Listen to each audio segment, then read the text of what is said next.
자, 우리 새날은 아시겠지만 구독자 86만 4천 명을 보유하고 있습니다.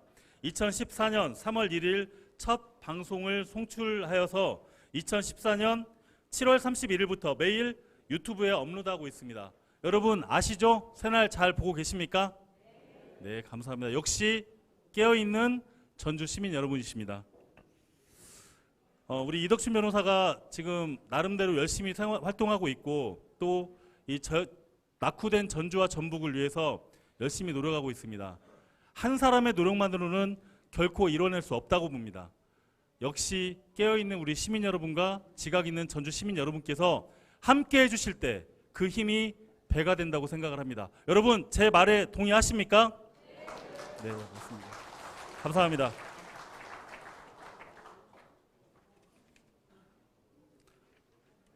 그럼 잠시 자리를 정돈하고 방송을 시작할 수 있도록 하겠습니다.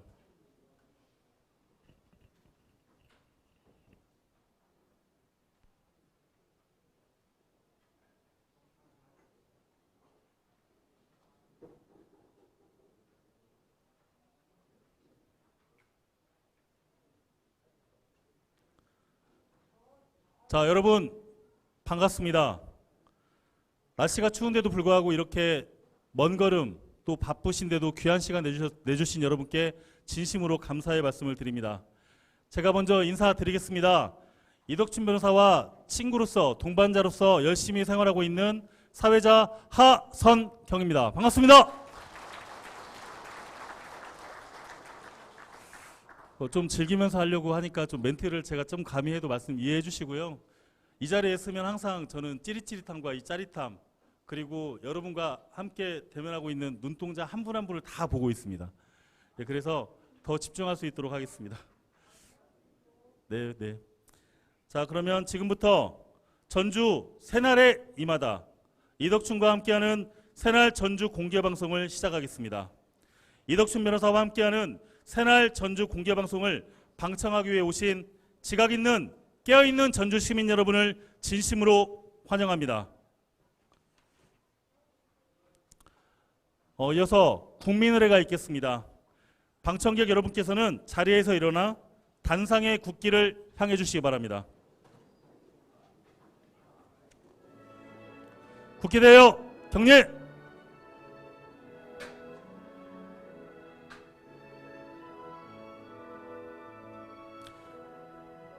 나는 자랑스러운 태극기 앞에 자유롭고 정의로운 대한민국의 무궁한 영광을 위하여 충성을 다할 것을 굳게 다짐합니다.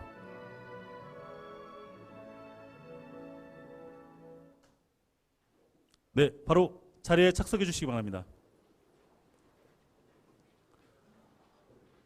지금 이 자리에 제가 아까 날씨가 너무 추워가지고 히터를 많이 틀어놨는데 혹시 더우신가요? 네, 추우신가요? 네, 아니죠. 제가 땀을 많이 흘리고 있어서 제가 엄청 더운 것 같아요. 근데 여러분은 마음과 몸이 따뜻하실 거라고 생각합니다. 자, 이어서 오늘의 주인공이고 또 우리 전주를 이끌어갈 차세대의 주역, 변호사에 두려워하지 않는 인생을 바꿀 줄 아는 남자 이덕춘 변호사의 새날 전주 공개방송 안대가 있겠습니다. 뜨거운 박수 부탁드리겠습니다.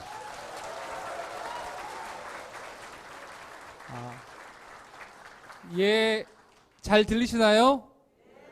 예, 오늘 찾아주셔서 정말 감사합니다. 다시 한번 인사드리겠습니다. 이덕춘입니다.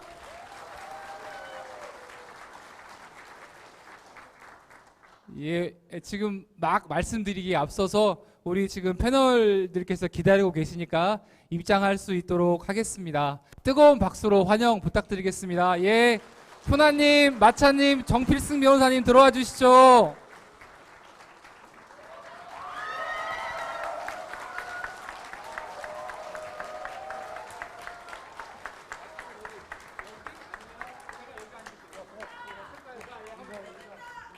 예, 다 같이 인사. 네, 감사합니다.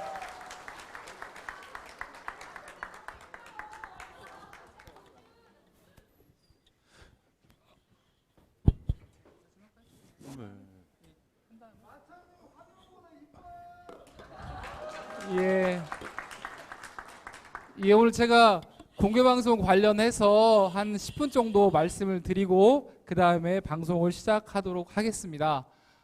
예, 아우 조명이 많이 뜨겁네요. 예, 오늘 그 토요일 오후이고 또 김장철인데 이렇게 찾아와 주셔서 정말 감사합니다. 아, 제가 그동안 잘 살았기 때문이겠죠? 예, 감사합니다. 사실은 그런데 오늘 여기에 여러분들이 와주신 것은 아마도 제가 생각할 때는 용산에 계신 그분이 여러분과 저를 동지로 만들어주지 않았나 싶습니다. 안 그런가요? 요즘에 이렇게 지역을 돌아다니다 보면 먹고 살기 정말 힘들다. 손님 떨어졌다. 어떻게 하냐. 이렇게 걱정하시는 분들이 정말 많습니다. 그런데 정치는 도대체 어디에 있는지, 국가가 국민을 걱정해야 되는데 국민이 국가를 걱정하고 있다고 한탄하시는 분들이 정말 많습니다. 여러분도 그러신가요? 예, 그렇습니다. 저는 정치를 하는 사람으로서 정말 이렇게 외교 문제, 경제 문제, 다양한 문제들이 있는데 그 본질적인 문제는 어디에 있는지 정말 많이 고민을 했었습니다. 오늘 그 말씀을 조금 드리면서 방송을 시작하려고 하는데요. 예, 뒤에 조금 이렇게 정리를 해주셔야 될 것 같아요. 네, 예, 앞으로 내려와 주셔도 됩니다. 예, 아우 생각보다 너무 많이 와주셔가지고. 근데 이제 이렇게 계시다 보니까 제가 소개를 미처 못 드린 분들이 좀 있습니다. 소개를 잠깐 좀 드리겠습니다. 우리 황현선 선배님 계시는데 어디 계시죠? 황현선 선배님. 예, 황현선 선배님 와주셨습니다. 예, 그 다음에 우리 김성규 시의원님 와주셨습니다.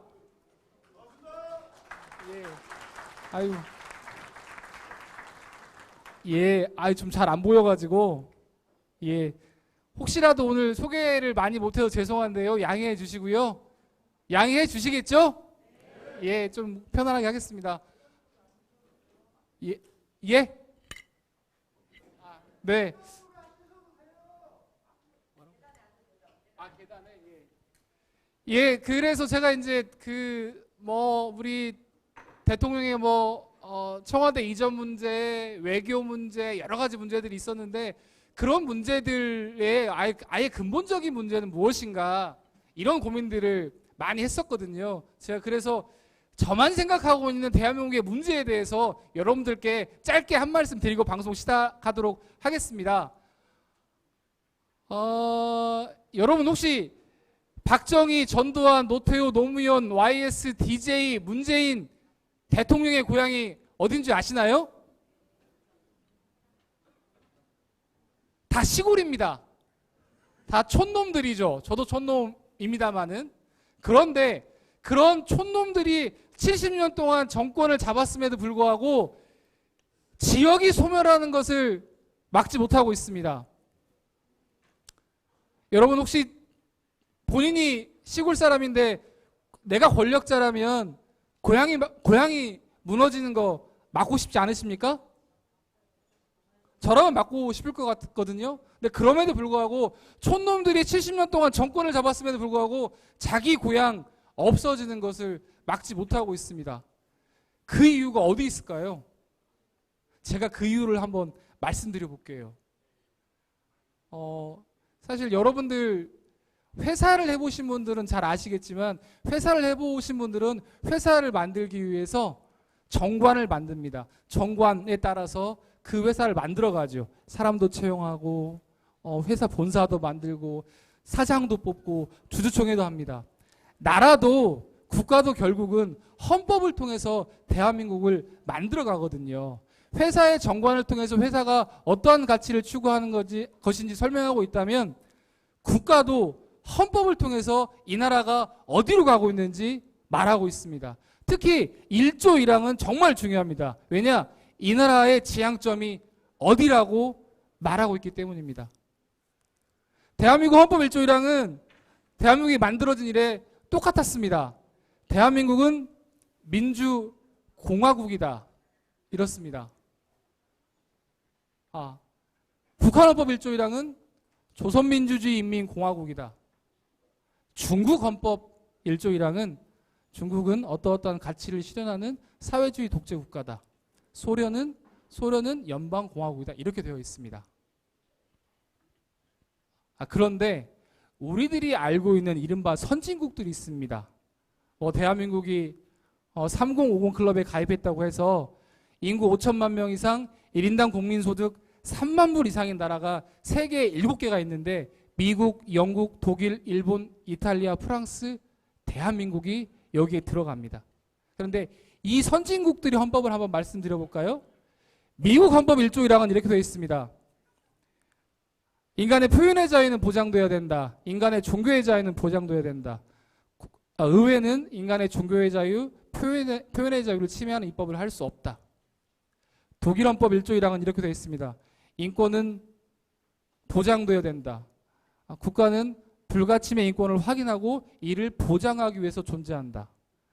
영국은 헌법이란 말을 쓰는 게 아니라 국민의 권리 보호를 위한 장전, 이것을 헌법으로 쓰고 있습니다. 우리가 생각하는 선진국들은 대부분 다 국가의 존재 이유가 국민의 삶을, 인간의 삶을 보장하기 위해서 존재한다고 선언하고 있는데 대한민국은 아직까지 국민이 국가를 위해서 존재한다고 선언하고 있습니다. 그래서 소상공인 자영업자가 정부를 향해 저 힘들어요 도와주세요 하면 대한민국은 야 재벌이 살아야 돼. 그래야 한국 경제가 살고 그래야 한국이 살아. 조금만 기다려. 남는 거 있으면 도와줄게. 전라북도가 힘들어요 하면 야 서울 경기가 살아야 한국이 살아. 그러니까 남는 거 있으면 도와줄게. 조금만 기다려. 전북대학교, 원광대학교, 전주대학교가 힘들어요 하면 서울에 있는 대학이 살아야 한국의 교육이 살고 그러니까 남는 거 있으면 줄 테니까 조금만 기다려. 이런 나라. 야 전라북도 100원 올려보내. 70원만 내려보내주고. 이런 나라가 70년 동안 계속 되어 왔기 때문에 대한민국의 저출산, 고령화, 양극화, 세대 갈등, 지역 갈등, 불공정, 불평등, 정치, 경제, 사회, 문화, 국방, 외교, 안보, 통일, 주거, 복지, 교육 이런 온갖 문제들이 이런 대한민국의 헌법상의 가치 전도에서 벌어졌다고 생각하고 있습니다. 그래서 온갖 문제들을 해결하는 데 있어서는 기본적으로 대한민국의 가치 지향이 대한민국의 국민이 대한민국을 위해서 존재하는 나라가 아니라 대한민국이 국민을 위해서 존재하는 나라로 바꿔야 이런 온갖 문제들의 기본적인 것들이 해결될 수 있다고 생각하면서 대한민국의 문제를 진단해 봤습니다. 예. 그리고 이제 제가 소개는 이것으로 마치는데요. 다 소개를 해드려야 되는데 이 사람은 소개를 안 하면 혼날 것 같은 분 한 사람만 소개하겠습니다. 제 사랑하는 아내 강선영 선생님 소개합니다. 어디 계세요? 예, 박수 좀 쳐주시죠.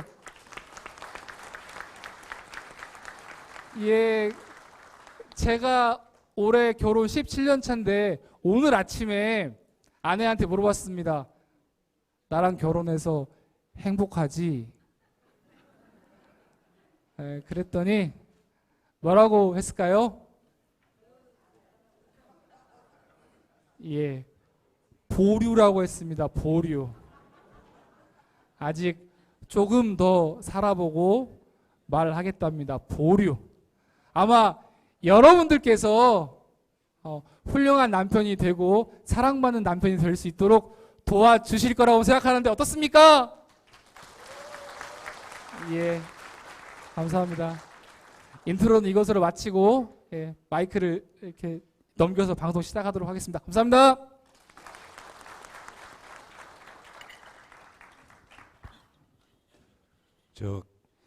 버릇 나옵니다. 안녕하십니까?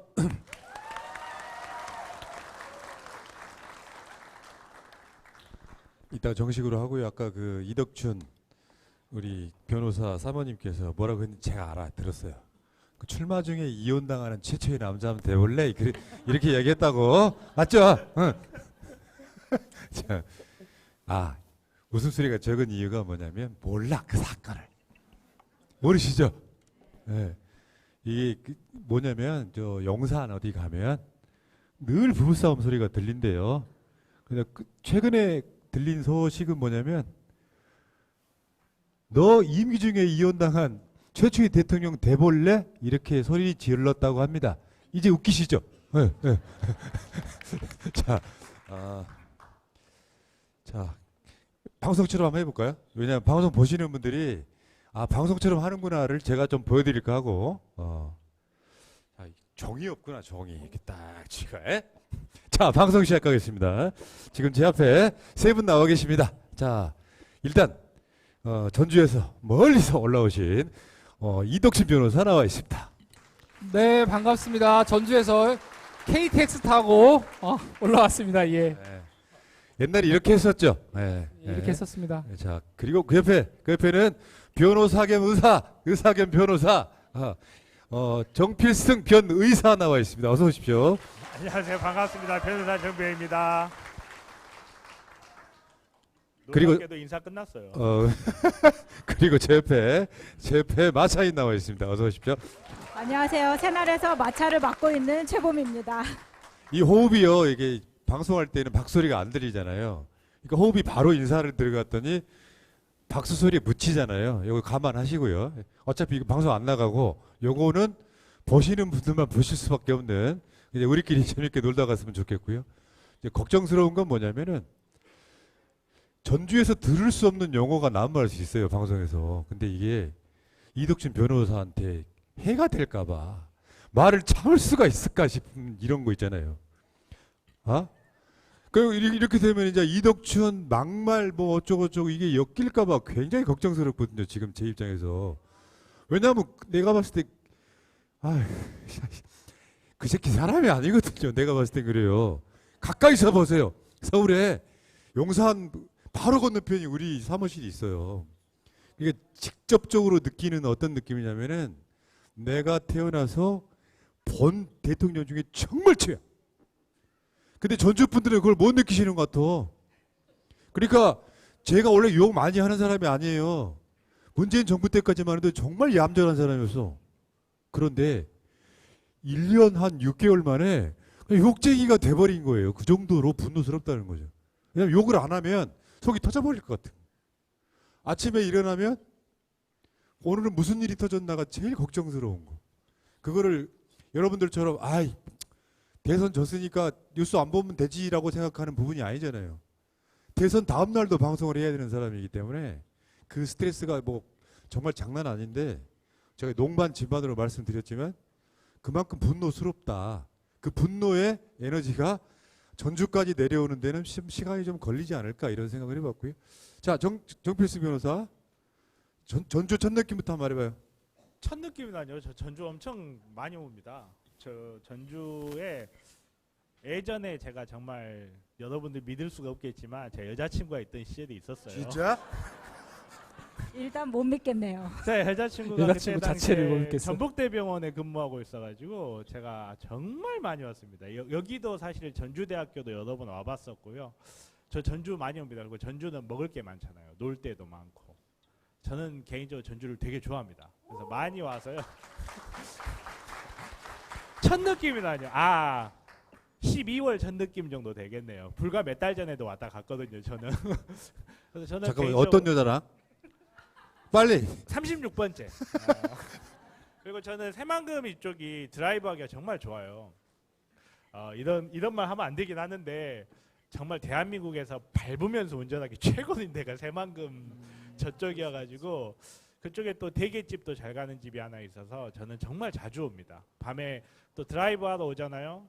대한민국에서 별이 여기만큼 잘 보이는 데 없습니다. 오면 정말 잘 보이거든요. 그 중간에 휴게실 있잖아요. 거기다 차 딱 세워놓고 한 커피 한잔 하면서 하늘에 별 딱 이렇게 보고 있으면요. 정말 좋은 곳입니다.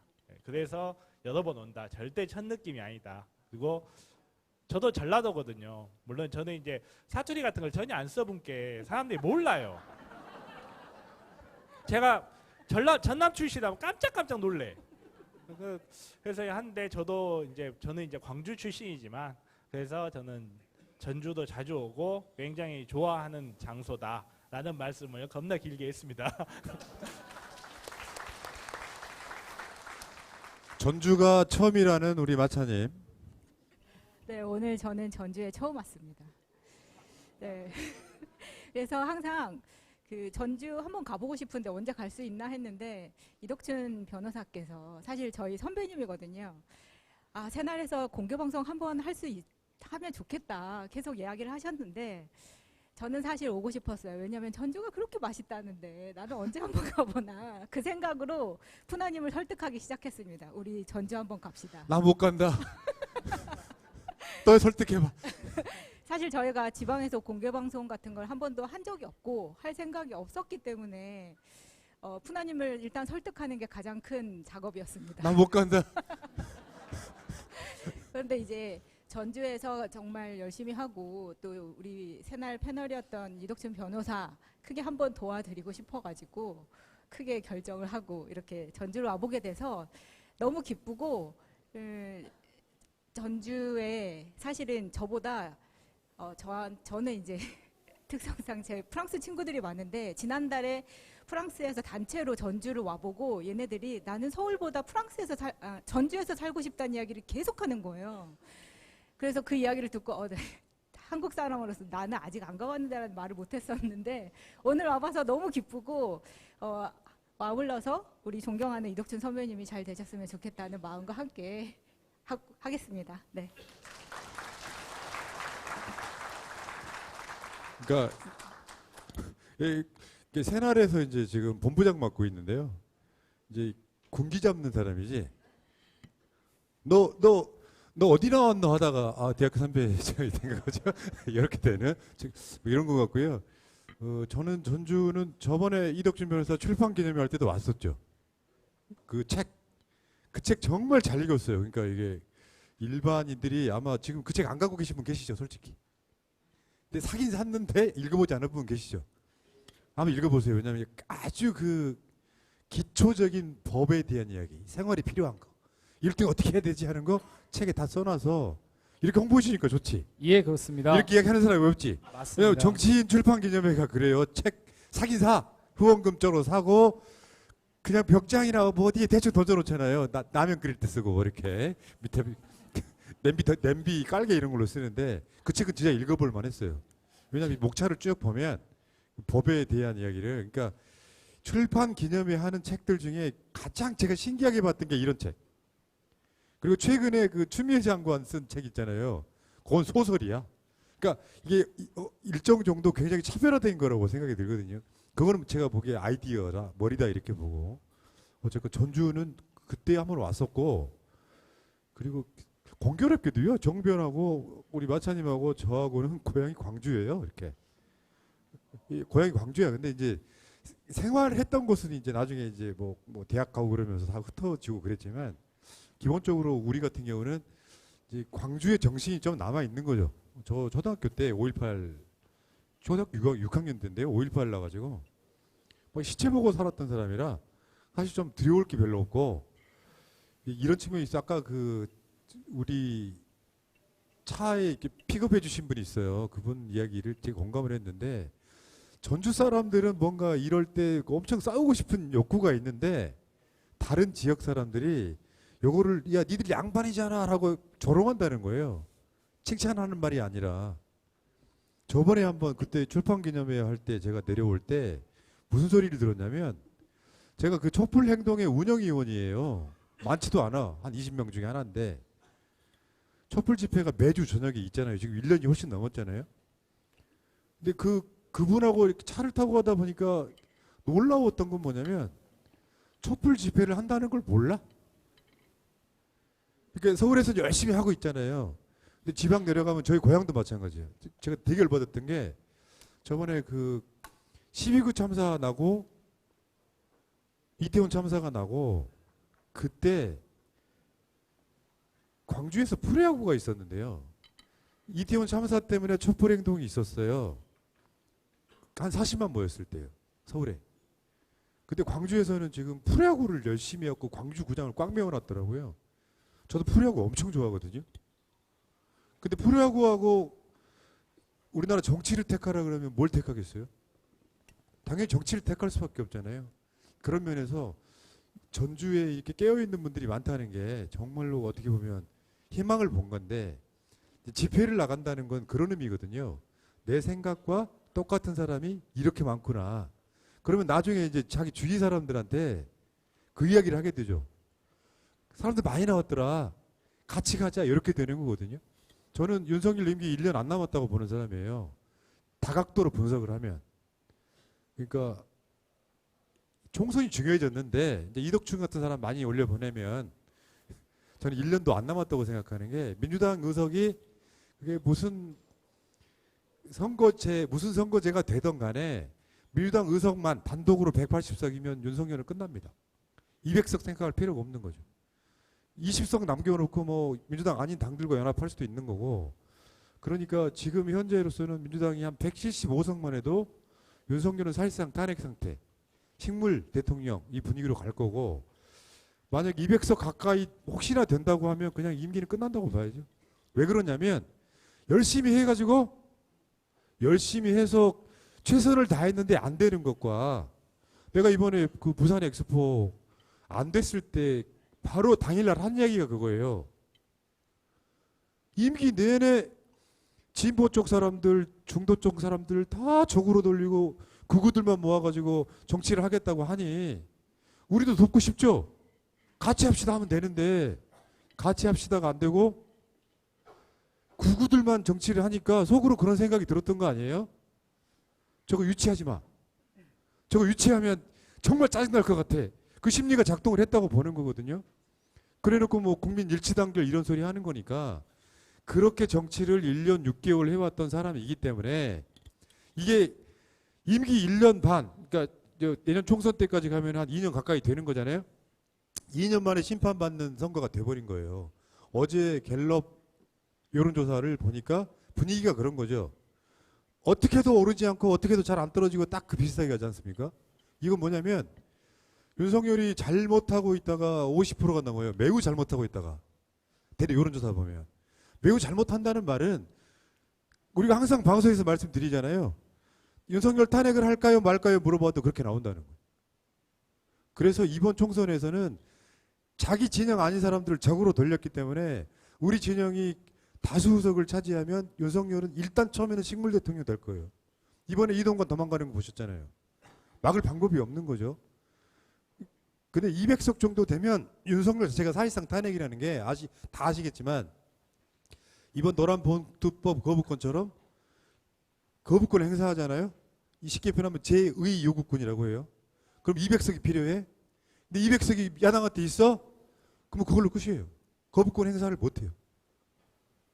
탄핵도 200석이면 할 수 있고, 그 모든 게 200석이면 다 가능합니다. 그 관계에 있기 때문에 총선 때 진짜로 근데 이제 그런 거 있죠. 민주당이 이덕춘 같은 사람 뽑아야 돼. 이게 조폭 같은 사람 뽑아야 돼.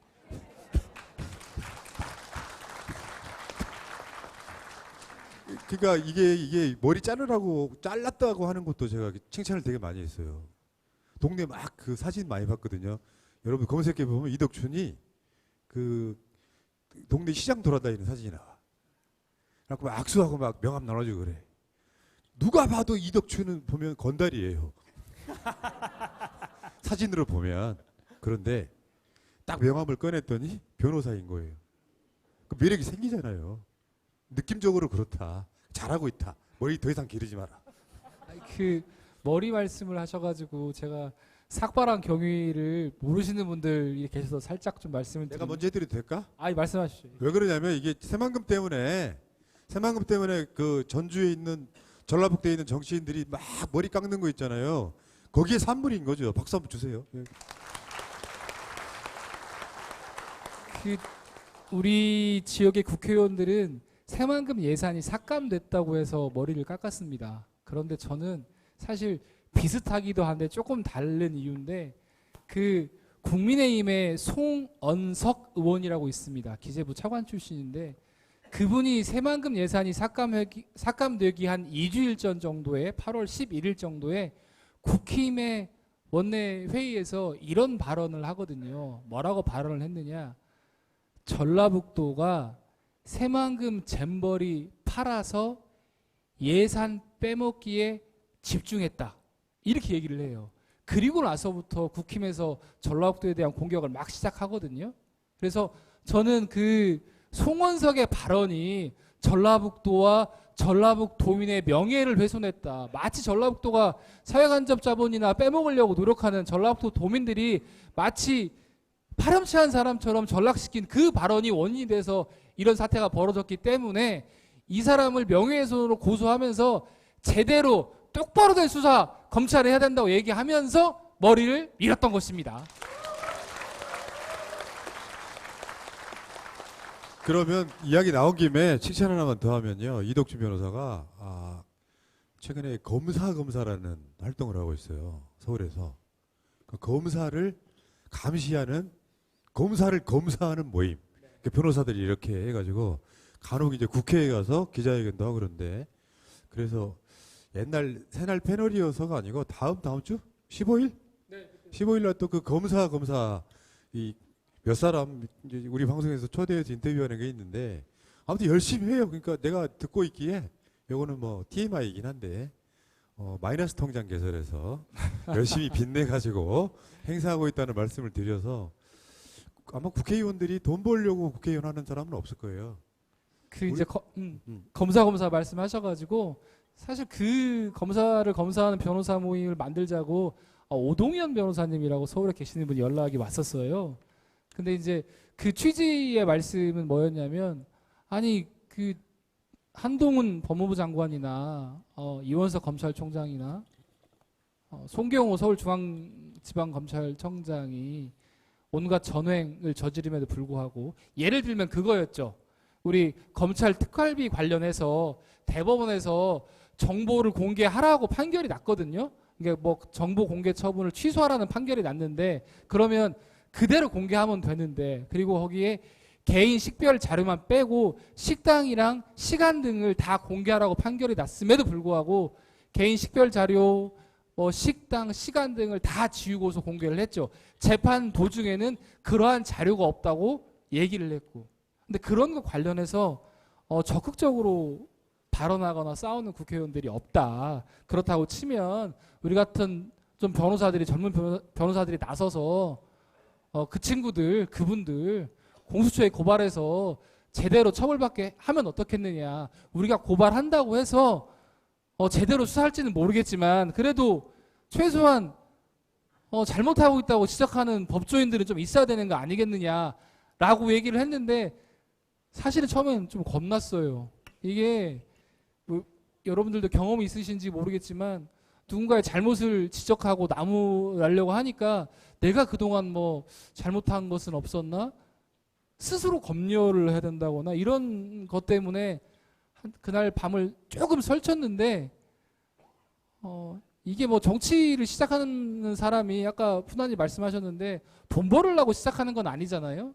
그래도 우리 옆에 이웃 아니 우리 가정 크게는 사회 국가에 조금이라도 선한 영향력을 미치고 도움이 되고자 나서는 길인데 기존의 국회의원들이 그렇게 나서지 않는다면 나서는 것도 의미 있겠다 생각을 해서 밤새워 고민하다가 그 다음날 동의하고 만나서 고발장 쓰는데 같이 의견 제시하고 그리고 기자회견하고 하면서 한동훈 법무부 장관, 송경호 서울중앙지검장, 그렇지. 이원석 네. 총장을 고발을 했습니다. 박수 한번 주세요. 네. 그러니까 사모님이 보류하시죠. 잘못하면 압색 들어올 것 같은데. 너 출마 중에 이혼당하는 최초의 사례 한번 해볼래? 저는 사실 우리 이덕준 변호사님을 원래 이덕준 변호사님이 원고 쪽 대리인이었고 제가 피고 쪽 대리인이었어요. 아 정말요? 이덕준 변호사님이 의료 소송을 제기를 했어요. 제가 이제 의사 쪽에서 대리를 한 상태였고.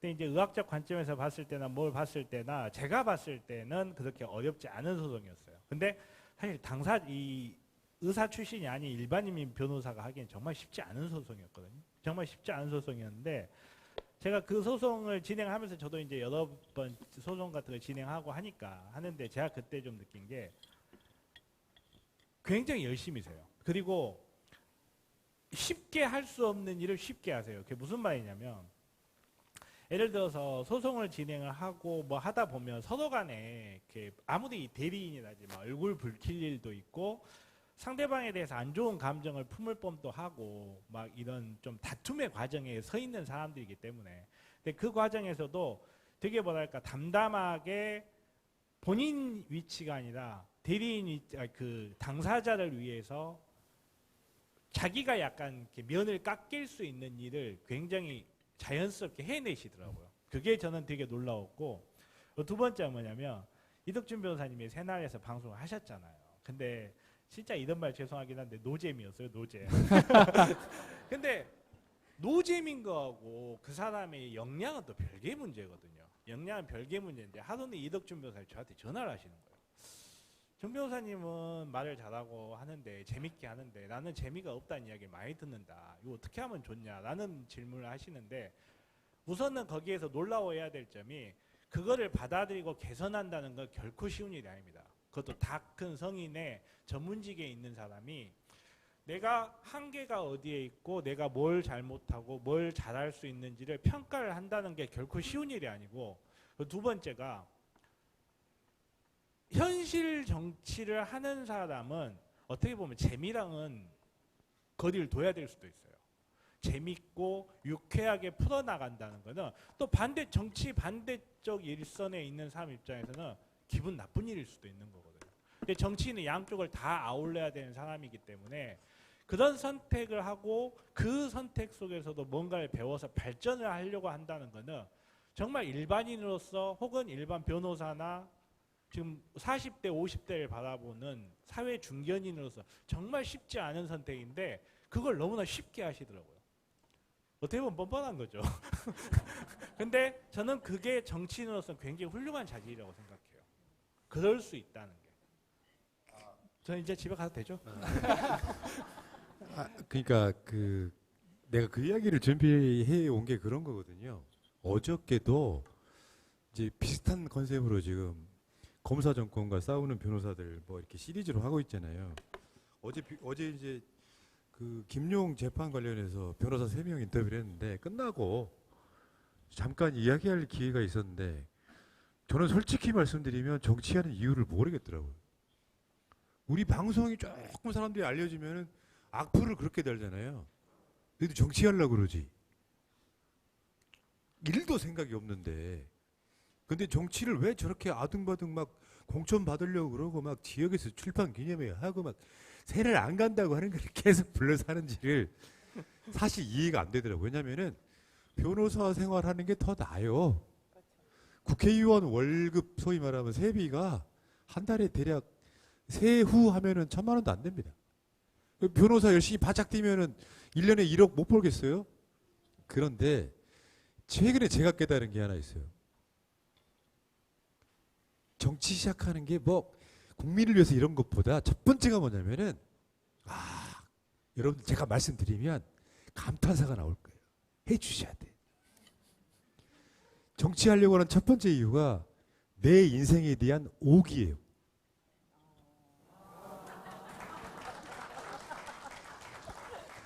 자기 인생에 대한 오기로 정치를 시작하는 거고 그 두 번째에다가 이제 홀적기 명분을 국민은 위한다 이렇게 붙이는 것 같고요.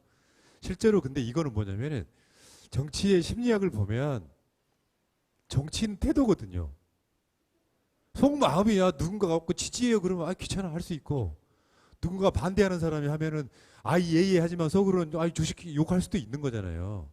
정치는 밖으로 보여지는 태도라고요. 근데 이덕춘은 태도가 너무 좋은 사람이에요. 태도가 너무 좋으니까 방송이 노잼인 거예요. 왜 그러냐면 같은 패널들을 같이 이렇게 막 꼬집기도 하고 이렇게 서로 역할을 분담해갖고 그게 나와야 되잖아요. 근데 이 사람은 방송 내내 A가 바른 거예요.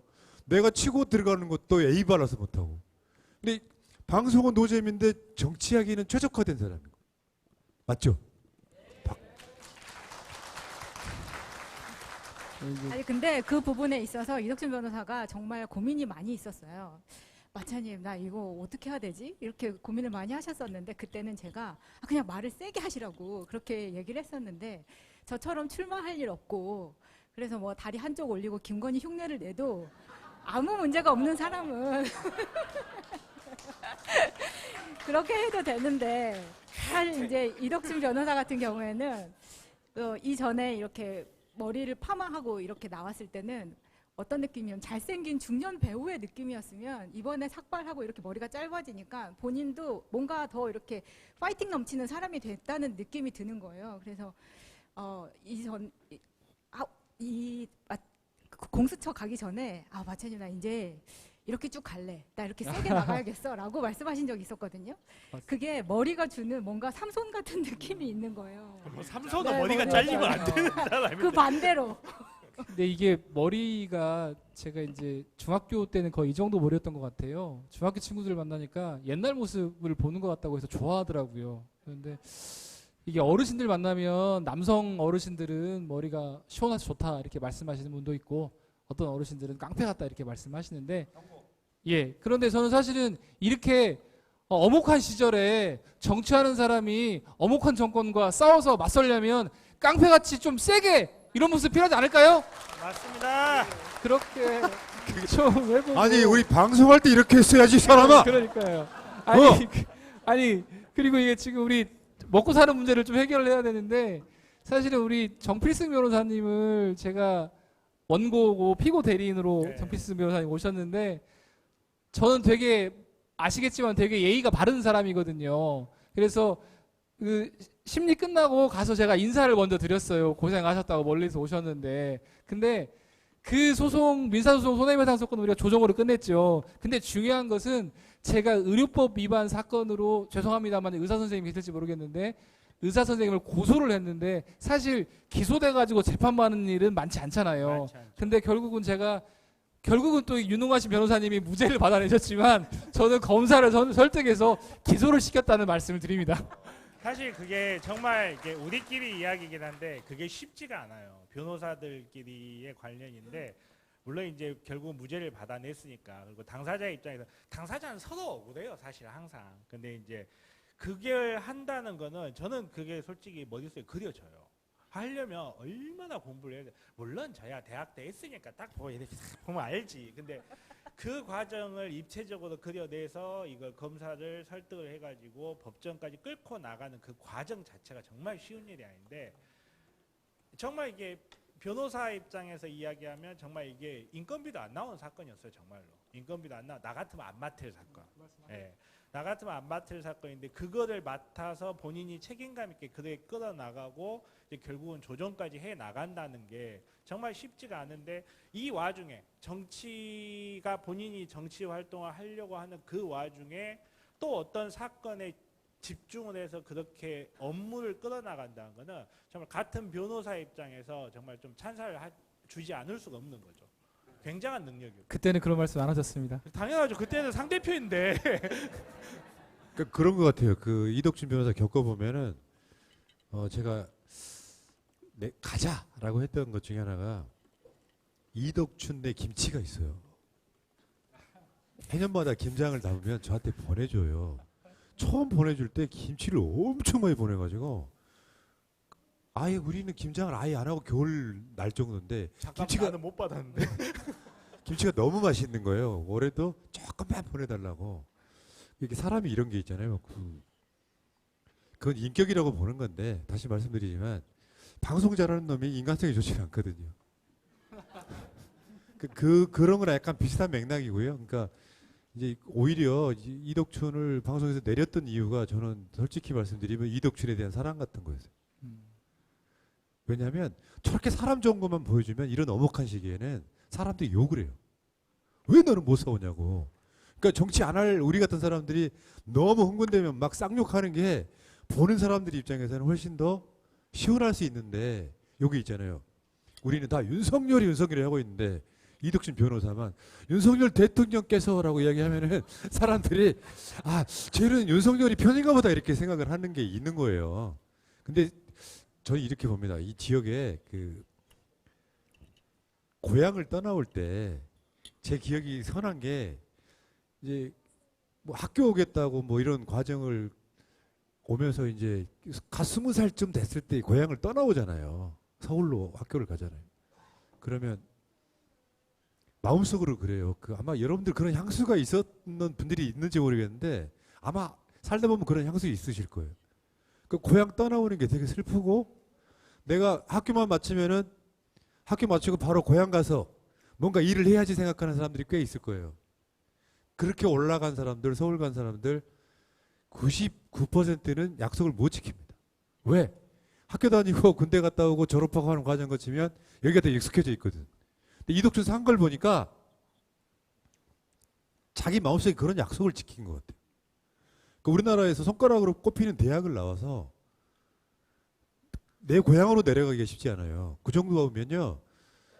전공으로만 따지면은 대한민국 유수의 어떤 방송사도 들어갈 수 있었죠. 어떤 신문사도 들어갈 수 있었죠. 스펙으로 따지면 언론고시를 패스할 만한 정도의 스펙 갖고 있는 거고 그러다가 변호사 시험 합격하는 거 보면 머리 되게 좋은 사람이고 근데 내가 학교 졸업하고 고향 내려가야겠다고 생각한 건 진짜로 전주를 사랑하는 거더라고요. 그런 대화는 안 해봤는데 대충 어떤 심리일까를 알 것 같더라고요. 왜냐하면 나 같은 경우는 고향 안 내려간 이유가 가서 할 게 없어요. 고향 내려가서 할 게 없다. 아니, 그 관련된 대화를 제가 나눠봤습니다. 그러니까 사실 변호사만 해도 되는데 국회의원 또 나가려고요? 이제 이렇게 물어봤을 때 아니야 나는 내가 사랑하는 전주를 좀 바꿔보고 싶다 이런 이야기를 한 적이 있었어요. 이덕춘 변호사가. 근데 저희가 방송 이전에는 다 모르던 사이였는데 예를 들면 저 같은 경우에 이제 새날을 제가 프랑스에 있을 때부터 방송으로 들었던 전 애청자였던 처음에 그렇게 시작을 했었고 정변은 저희한테 메일을 보냈어요. 본인이 의사이자 변호사라는 거예요. 그래서 저는 이제 메일을 받자마자 미친놈이 이상한 메일 보냈다고. 그러면서 바로 그냥 뭐 대꾸도 안 했거든요. 그리고 나서 이제 이덕춘 변호사도 메일을 보냈나 아무튼 이렇게 연락이 온 거예요. 이제 아니, 내가 정변 통해서 그래서 또 정변이 꽂아준 거야? 그러니까 정변도 이상했는데 거기서 이제 이름이 이덕춘이라는 거예요. 그래서 이제 처음에 이제 검색을 하니까 원래 이덕춘은 뭘로 유명하냐면 여러분이 그 100만 돌파했던 신과 함께라는 영화가 있습니다. 거기에 저승차사 중에 한 명이 이름이 이덕춘이에요. 그래서 검색을 하면 원래 이전에는 그 이덕춘 캐릭터가 먼저 나왔는데 지금은 이덕춘 변호사가 먼저 나옵니다. 요 몇 년 사이에 이덕춘 변호사가 그만큼 쌓아 올렸기 때문에 이게 뒤집힌 거거든요. 그래서 지금 이덕춘 변호사하고 그 한동훈 이덕춘 이렇게 치면은 이덕춘 변호사가 공수처에 가서 사실 떨리는 마음을 붙잡고 공수처에서 여러 사람들을 지금 깨고 있는 그런 모습을 포털에서 쉽게 만나보실 수가 있거든요. 다 사랑하는 전주를 위해서 하고 있는 거죠. 아니 이제 이게 사실은 여러분들 놀라실 수도 있는데 오늘 방송에 시나리오는 없습니다. 느끼셨어요? 네, 시나리오는 없고 그냥 평상시 방송하듯이 그냥 왔다 갔다 하면서 얘기하는 건데 그 이야기는 내가 처음만 해드리면 예. 뭐 순서가 있어야 되지 않겠어요? 그래서 닥쳐. 예 맞습니다. 왜 그러냐면요. 이게 시간이 부족하지 할 말이 없겠어요. 제가 팟캐스트 기준 방송이 지금 방송 횟수만 7,000번이란 말이죠. 인터뷰만 1,000명을 넘게 해봐서 이게 시간이 부족해요. 시간이 할 말이 엄청 많아.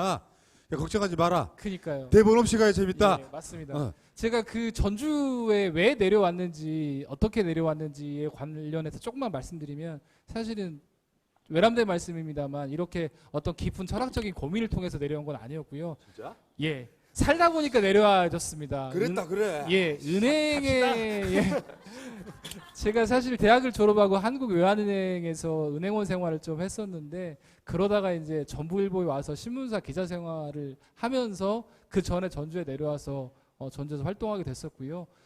그 다음에 이제 전북일보 다니면서 결혼을 했었는데 시간도 그렇고 여러 가지 여건 속에서 법조인을 했으면 좋겠다는 생각이 들어서 다시 한번 변호사 시험에 도전해서 변호사가 됐던 것인데 그런데 이제 직접적으로 정치에 뛰어들게 된 계기는 사실은 민주화 운동했던 선배님들한테는 참 의람된 말씀입니다만 어떤 국가나 국민을 생각해서 맨 처음 뛰어들었던 건 아니고요. 제가 이렇게 기자 생활, 법조인 생활 하다 보니까 맨날 말만 하게 되더라고요. 저거 잘못됐다. 저거 바꿔야 된다. 저거 왜 저렇게밖에 못하지? 이렇게 말을 하는 게 습관이 됐었어요. 그렇는데 사실 그런 와중에 어떤 존경하는 선배님께서 아니 젊은 사람이 왜 말만 하고 마느냐 행동으로 이 변호사 정도 되면 옮겨도 괜찮겠다라는 말씀을 주셨는데 사실 그거에 대한 조그만 울림이 있었고요. 그게 이제 조그만 울림이었다면 직접적인 계기는 2019년도 초에 이렇게 이제 정 변호사님 말씀하신 것처럼 제가 일을 되게 열심히 했었거든요. 그래서 주말에 나와서 일을 하고 있다가 커피숍에 갔어요. 커피숍에 갔는데 그 자리에 이제 MBC 사장님하고 모 공단 이사장님하고 이렇게 차를 마시고 있더라고요. 근데 MBC 사장님은 대학교 선배였고 모 그 이사장님도 얼굴을 아는 사람이었어요. 근데 MBC 사장님은 좀 이렇게 일어나셔가지고 정중하게 이렇게 전주 MBC죠. 예 그렇습니다. 전주 MBC. 예, 그 이제 정중하게 인사를 해주시는데 모 이사장은 앉아서 이렇게 손을 뻗쳐서 하더라고요. 제가 그 모습을 보고 아 저렇게 예의 없는 사람이 한국의 정치판에서 활개치고 한다는 게 나 용납을 못하겠다. 아니 그래도 좀 사실은 나한테도 이 정도로 하는 사람이 저렇게 활개를 치는데 그러면 일반 국민한테는 어떻게 행동을 할까 이런 되게 큰 고민과 충격을 받았었거든요. 그래서 이럴 바에는 내가 말만 할 바에는 출마해야 되겠다 이런 결심을 하고 와이프한테 나가겠다고 했더니 제 와이프가 하는 말이 여보 좀만 참어 다음에 나가면 안 될까 그러시더라고요. 근데 아무튼 그래서 출마 결심을 했습니다. 개인적으로 이게 되게 또 중요한 포인트예요. 그러니까 사랑을 한다, 전주를 지역을 사랑을 한다. 사랑 잘못하면 요즘은 쇠고랑 찹니다. 예? 까닥 잘못하면 앞에 경찰들이 대기하고 있다가 잠깐 서로 가시죠 뭐 이러고 그 뒤로 못 나오고 막 그래요. 주관적으로 어느 지역을 사랑을 한다라는 감정을 넘어서 이렇게 기자로 활동을 하고 변호사로 활동을 하고 어떤 사회에 대한 어떤 문제점을 지적한다는 건 사실 그게 민생을 깨닫는 거거든요. 어떻게 보면 예를 들어서 전주에 지금 중요한 것으로서 이제 새만금이 계속 이제 새만금과 관련된 개발 이게 나오는데 새만금을 과연 개발하는 게 옳으냐 보존하는 게 옳으냐 개발을 하면 어떻게 개발해야 되냐 어떻게 보존을 해야 되느냐 거기에 대해서는 또 전주 지역 내에서도 굉장히 다양한 이해관계가 있을 거예요. 정말 돈을 많이 투자를 해서 새만금을 좀 삐까뻔쩍하게 개발하는 게 낫지 않겠느냐. 무슨 소리냐. 여기에 자연 환경을 보호하고 오히려 이 보호된 자연 환경을 통해서 지역의 부가가치를 창출해야 된다. 이렇게 생각하시는 분도 많고 그리고 이 새만금이라는 건 전주에만 소속된 것도 아니고 대한민국 전체에 소속된 거기 때문에 여기에 대해서 이걸 잘해야 된다. 저걸 잘해야 된다. 뭘 해야 된다. 100명 모아놓고 이야기하면 아마 70명 정도는 뭔지도 모르고 30명에서 반은 갈릴 거예요. 의견이. 근데 가장 중요한 거는 국회의원이라는 자리는 국민을 대표하는 자리이기도 하지만 지역을 대표할 수도 있어야 되거든요.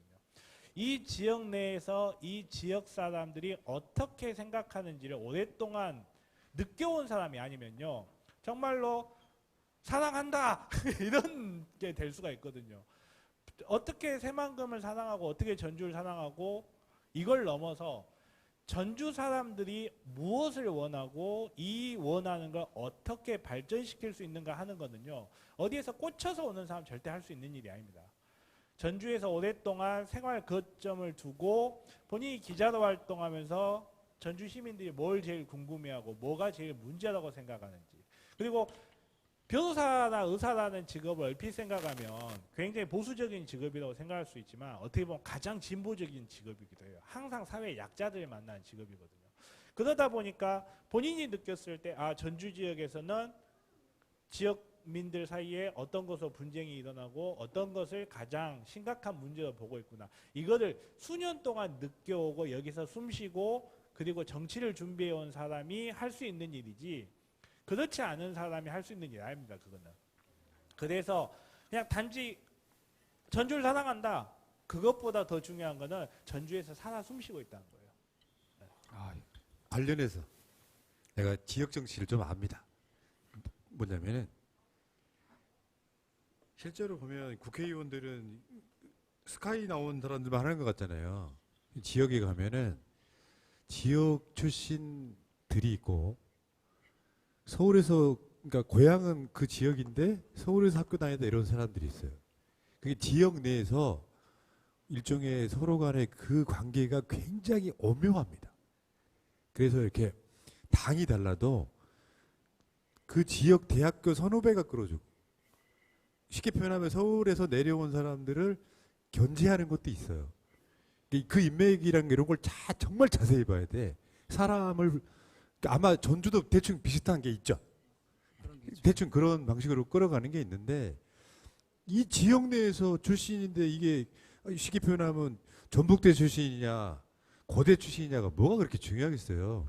진짜 중요한 건 아까 제가 말씀드린 것처럼 태도 좋은 사람이 정치 잘해요.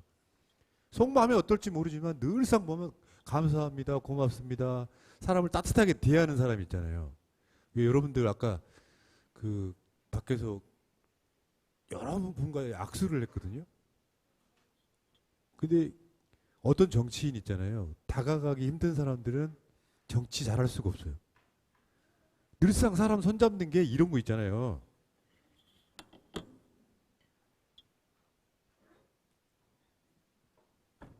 정치인의 악수는 자기들끼리 할 때 악수는 윤석열이가 바이든하고 악수할 때 이렇게 하면 안 돼요.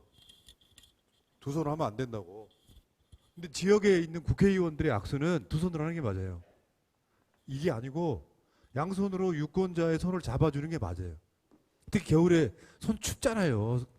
그 손 추운 거를 악수한 의미가 아니고 양손으로 이렇게 봐봐봐.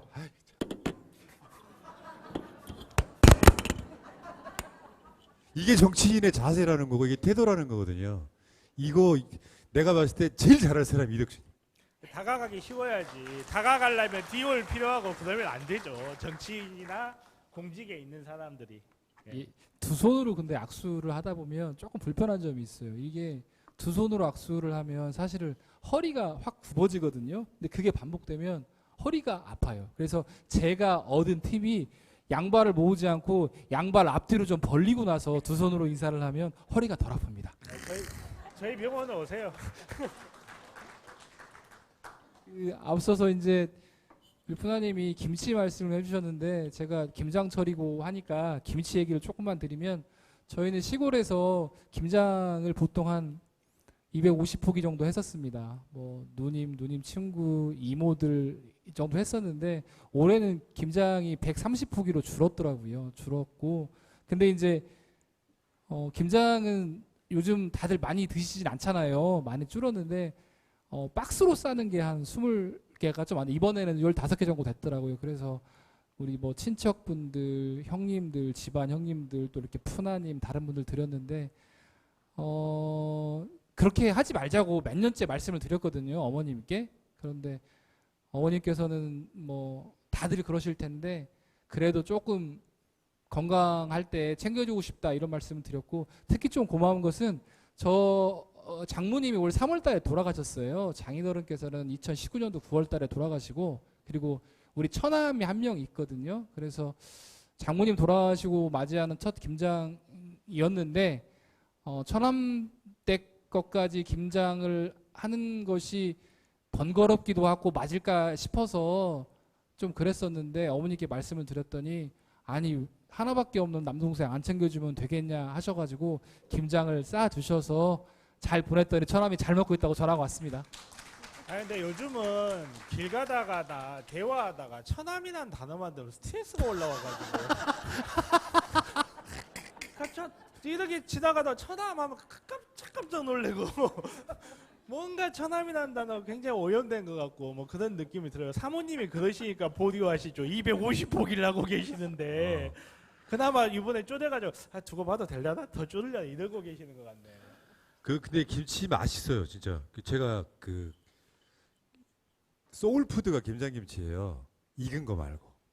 막 담았을 때 이제 할머니나 엄마가 이렇게 쭉쭉 찢어가지고 올려주던 그 맛. 근데 제가 방송하다 보면은 주위에 이런 거 보내주시는 분들이 굉장히 많아요. 더군다나 또 우리 새날 마켓이라고 또 쇼핑몰이 있어갖고 막 억지로 맛을 봐야 되는 음식들 되게 많잖아요. 맛있다고 이야기해 주다니까. 근데 이게 몇 년째 보내지? 거의 한 3년 정도? 근데 이제는 김장김치를 전주에서 올라오는 것만 기다리는 거예요. 왜냐하면 이게 서울 사람들은 김장을 이게 내가 좋아하는 맛이 광주 맛인데 광주에서 올라오는 건 우리 어머니가 뭐 외가 뭐 해가지고 올려 보내시는 건데 그 맛 말고 이것도 너무 쎄. 관계에서 원래 보내는 건 너무 세요. 막 짜고 젓갈 많이 들어가고. 근데 서울에서 김장김치를 먹으면 젓갈 맛이 아예 안 나. 전주가 딱 적당해요. 그리고 이번에 보내주고 진짜로 그렇더니 그 김장김치가 올라오면 다른 반찬 아예 안 먹고 또 그 김장김치를 또 무식하게 자르는 사람이 있어. 그거 안 돼. 김장김치를 찢어야 돼. 여기서부터 찢어가지고 이렇게 올려서 먹어야 되는 건데 아무튼 되게 맛있어가지고요. 요 김장김치는 1월 중순쯤 가면은 맛있게 익습니다.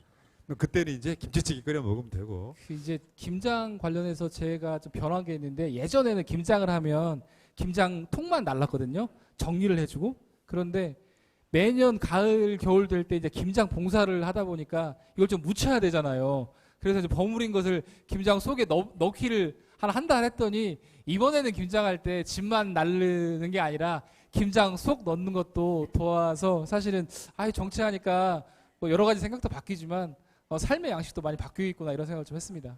그 저 처남하고 이제 사모 이야기가 나와서 하는 건데 그런 거죠.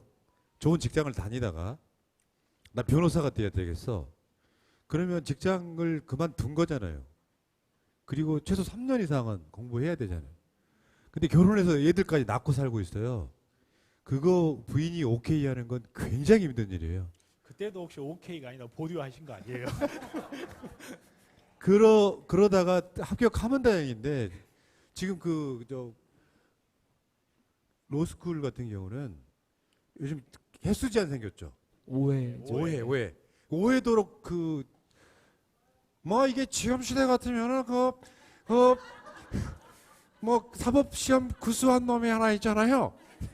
근데 그놈은 5번 만에 떨어졌으면 지금 뭐 하고 있었을까? 그래서 오탈 제도가 생겼구나.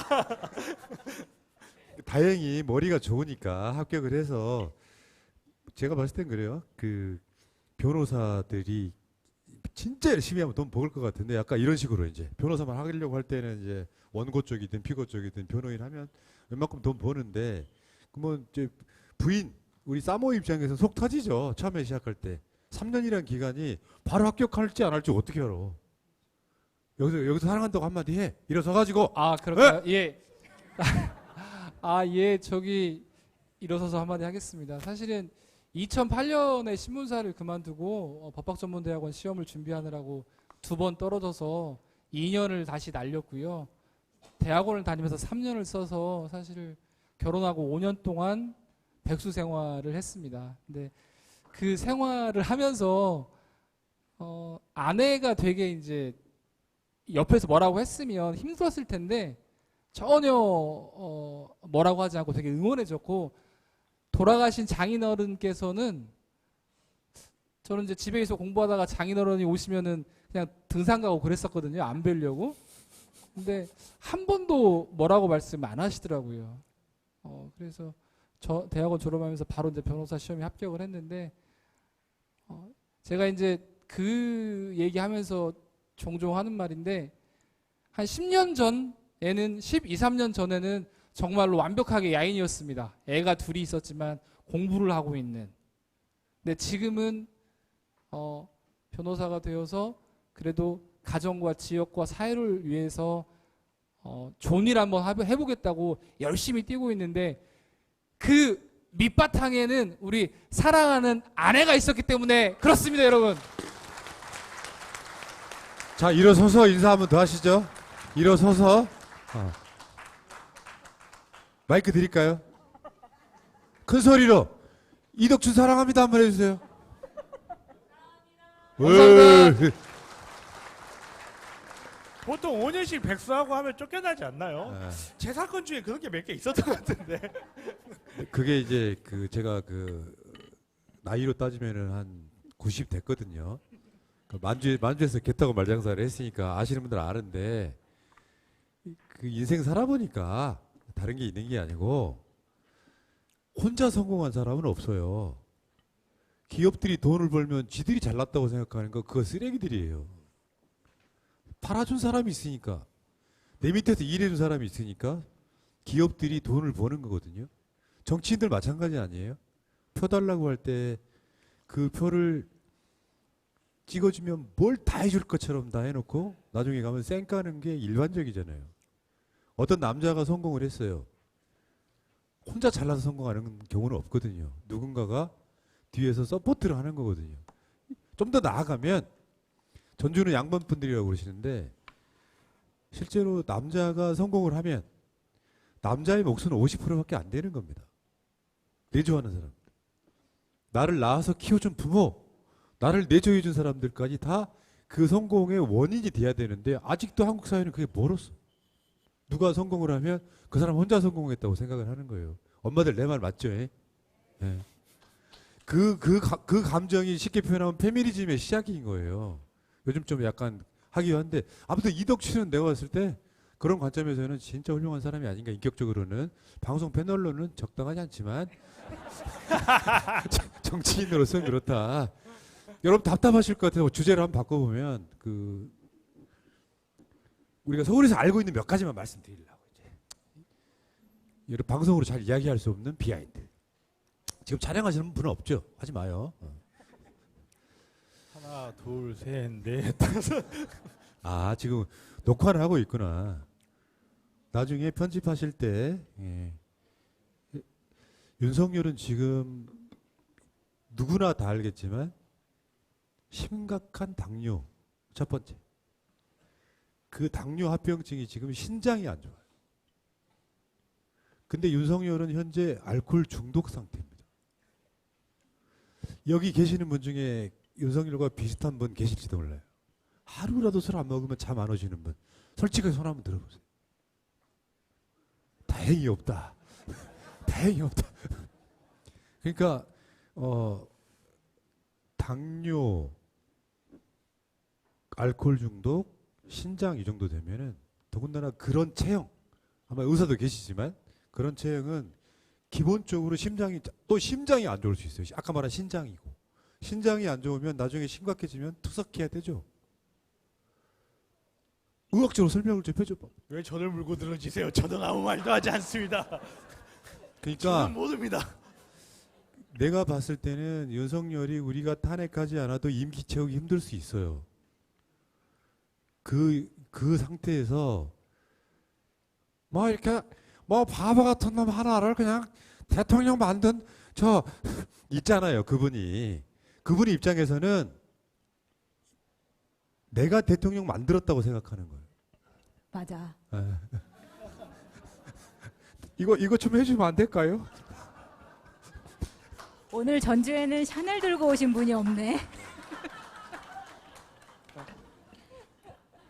제가 알코올 중독 상태로 한 2년 살아본 적이 있는 사람이에요.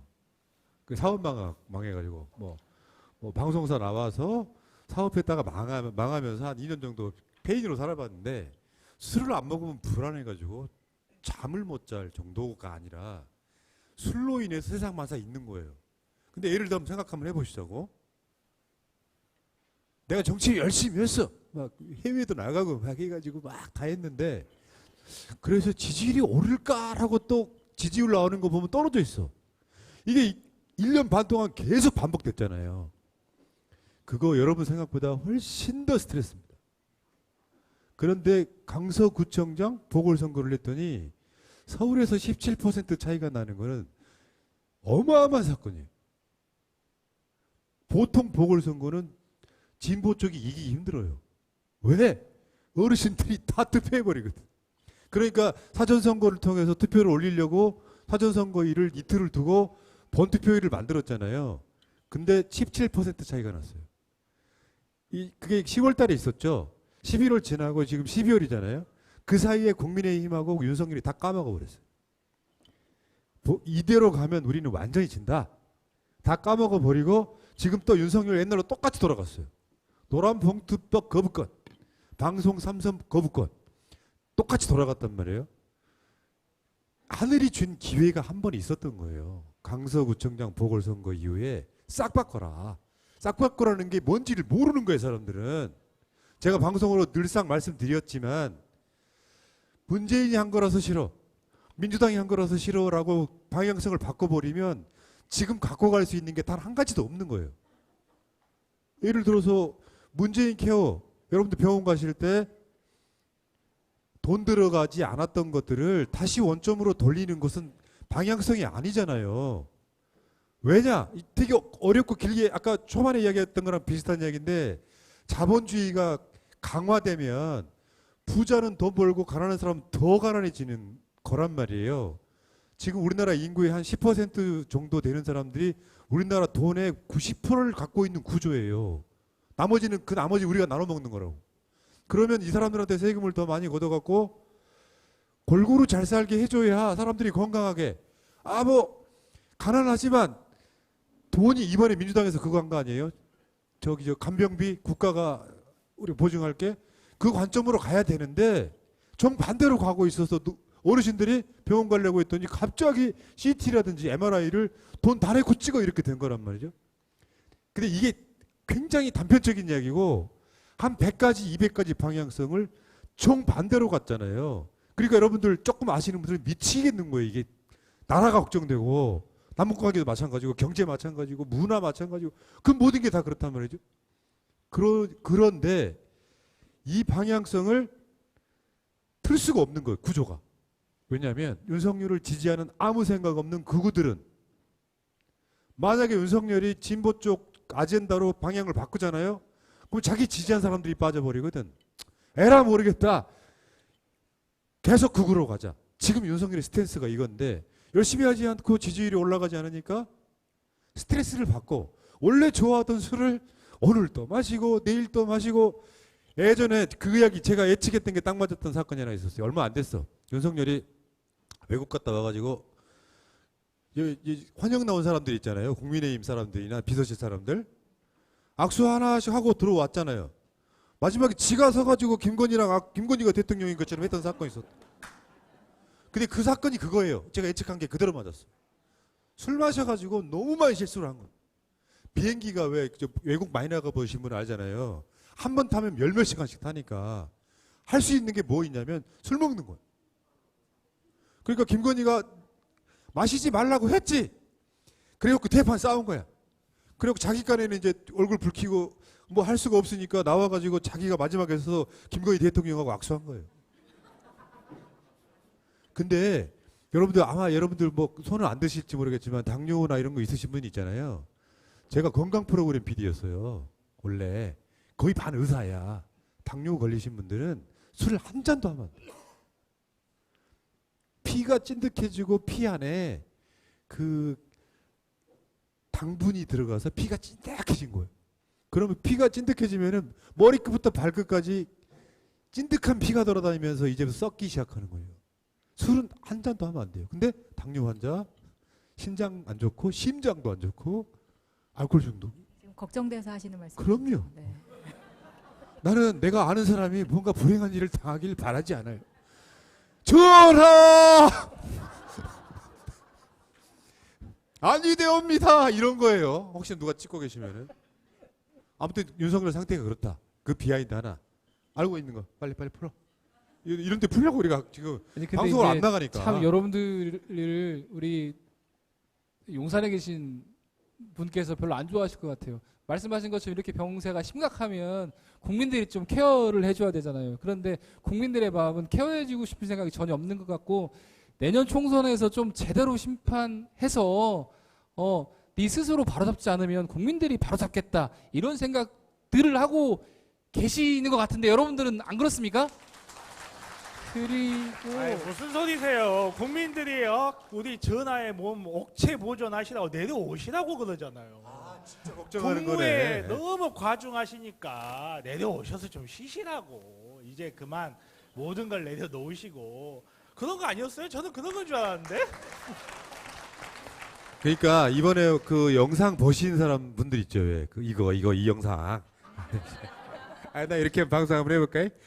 그게 뭐냐면 나는 왜 그 의혹이 든 것이 뭐가 있었냐면 오늘 또 저 내려오면서 이명수 기자랑 통화를 했는데 뭐가 있냐면 이제 약간 그 퍼즐이 맞춰지는 게 있더라고요. 엄청 긴장들 하시네. 그게 이런 거예요. 대통령이 되자마자 청와대를 안 들어갔잖아요. 청와대 안 들어간 이유가 구중굴공 청와대면 안 되고 용산으로 나와서 소통하겠다고 막 도어 스태핑하고 막 그랬잖아요. 근데 여러분들 생각하는 거가 다른 게 하나 있어요. 대통령은 당선된 순간이 가장 큰 권력이에요. 현직 대통령일 때보다. 인수위 시작하자마자 제일 먼저 한 게 양평 고속도로 종점 바꾼 거예요. 이번에 우리도 인터뷰에서 드러났잖아요. 실제로 양평 고속도로 종점을 인수위 시작하자마자 시작했어요. 그러면 제가 말씀드리잖아요. 인수위 때가 가장 큰 권력이라고. 왜냐하면 사람 뭐 장관 해보고 싶은 사람 뭐한 사람 다 접근을 하고 선물 갖다 주고 로비하고 그 시대예요. 근데 여기서 중요한 시점이 청와대를 아예 안 들어갔잖아요. 그래서 관저에서 아크로비스타에서 꽤 오랜 시간 동안 왜 안 들어가냐고 우리가 방송으로 난리 쳤었지. 넌 뭐하냐고. 그 시점이 이거인 거예요. 이제 뭐 왁구가 맞춰지지 않아요?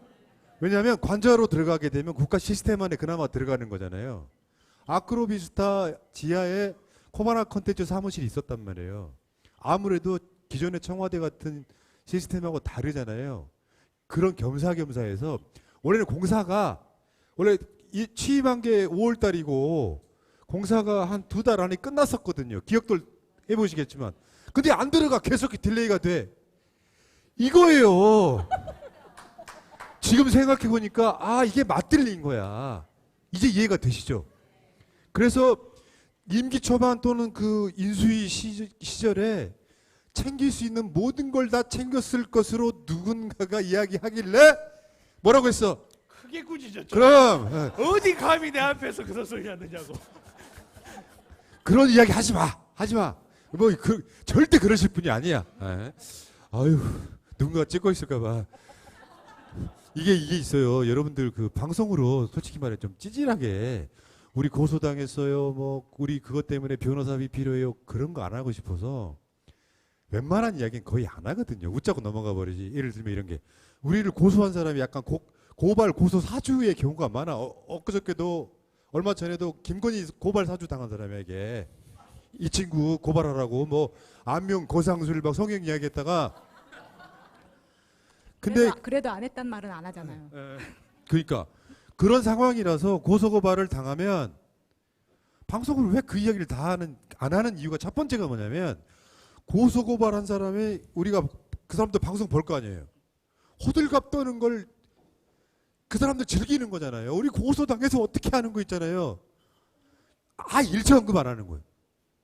우린 쫄지 않았다. 그 첫 번째인 거고 또 훌륭한 변호사가 있잖아요. 우리 새날 전용 변호사 정변이 웬만한 건 다 불송치 받아내거든.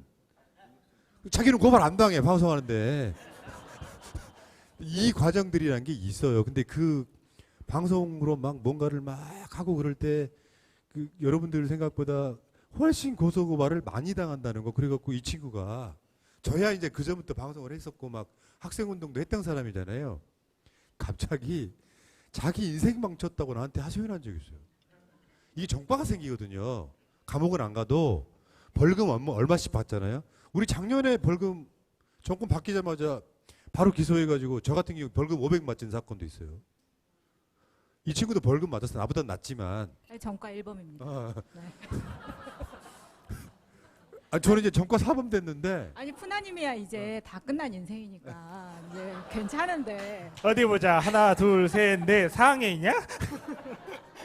근데 저 같은 경우에는 뭐 처음에는 그냥 벌금 뭐 내면 뭐 상관없겠지 생각했는데 나중에 들은 이야기로는 너 이제 유학 못 간다.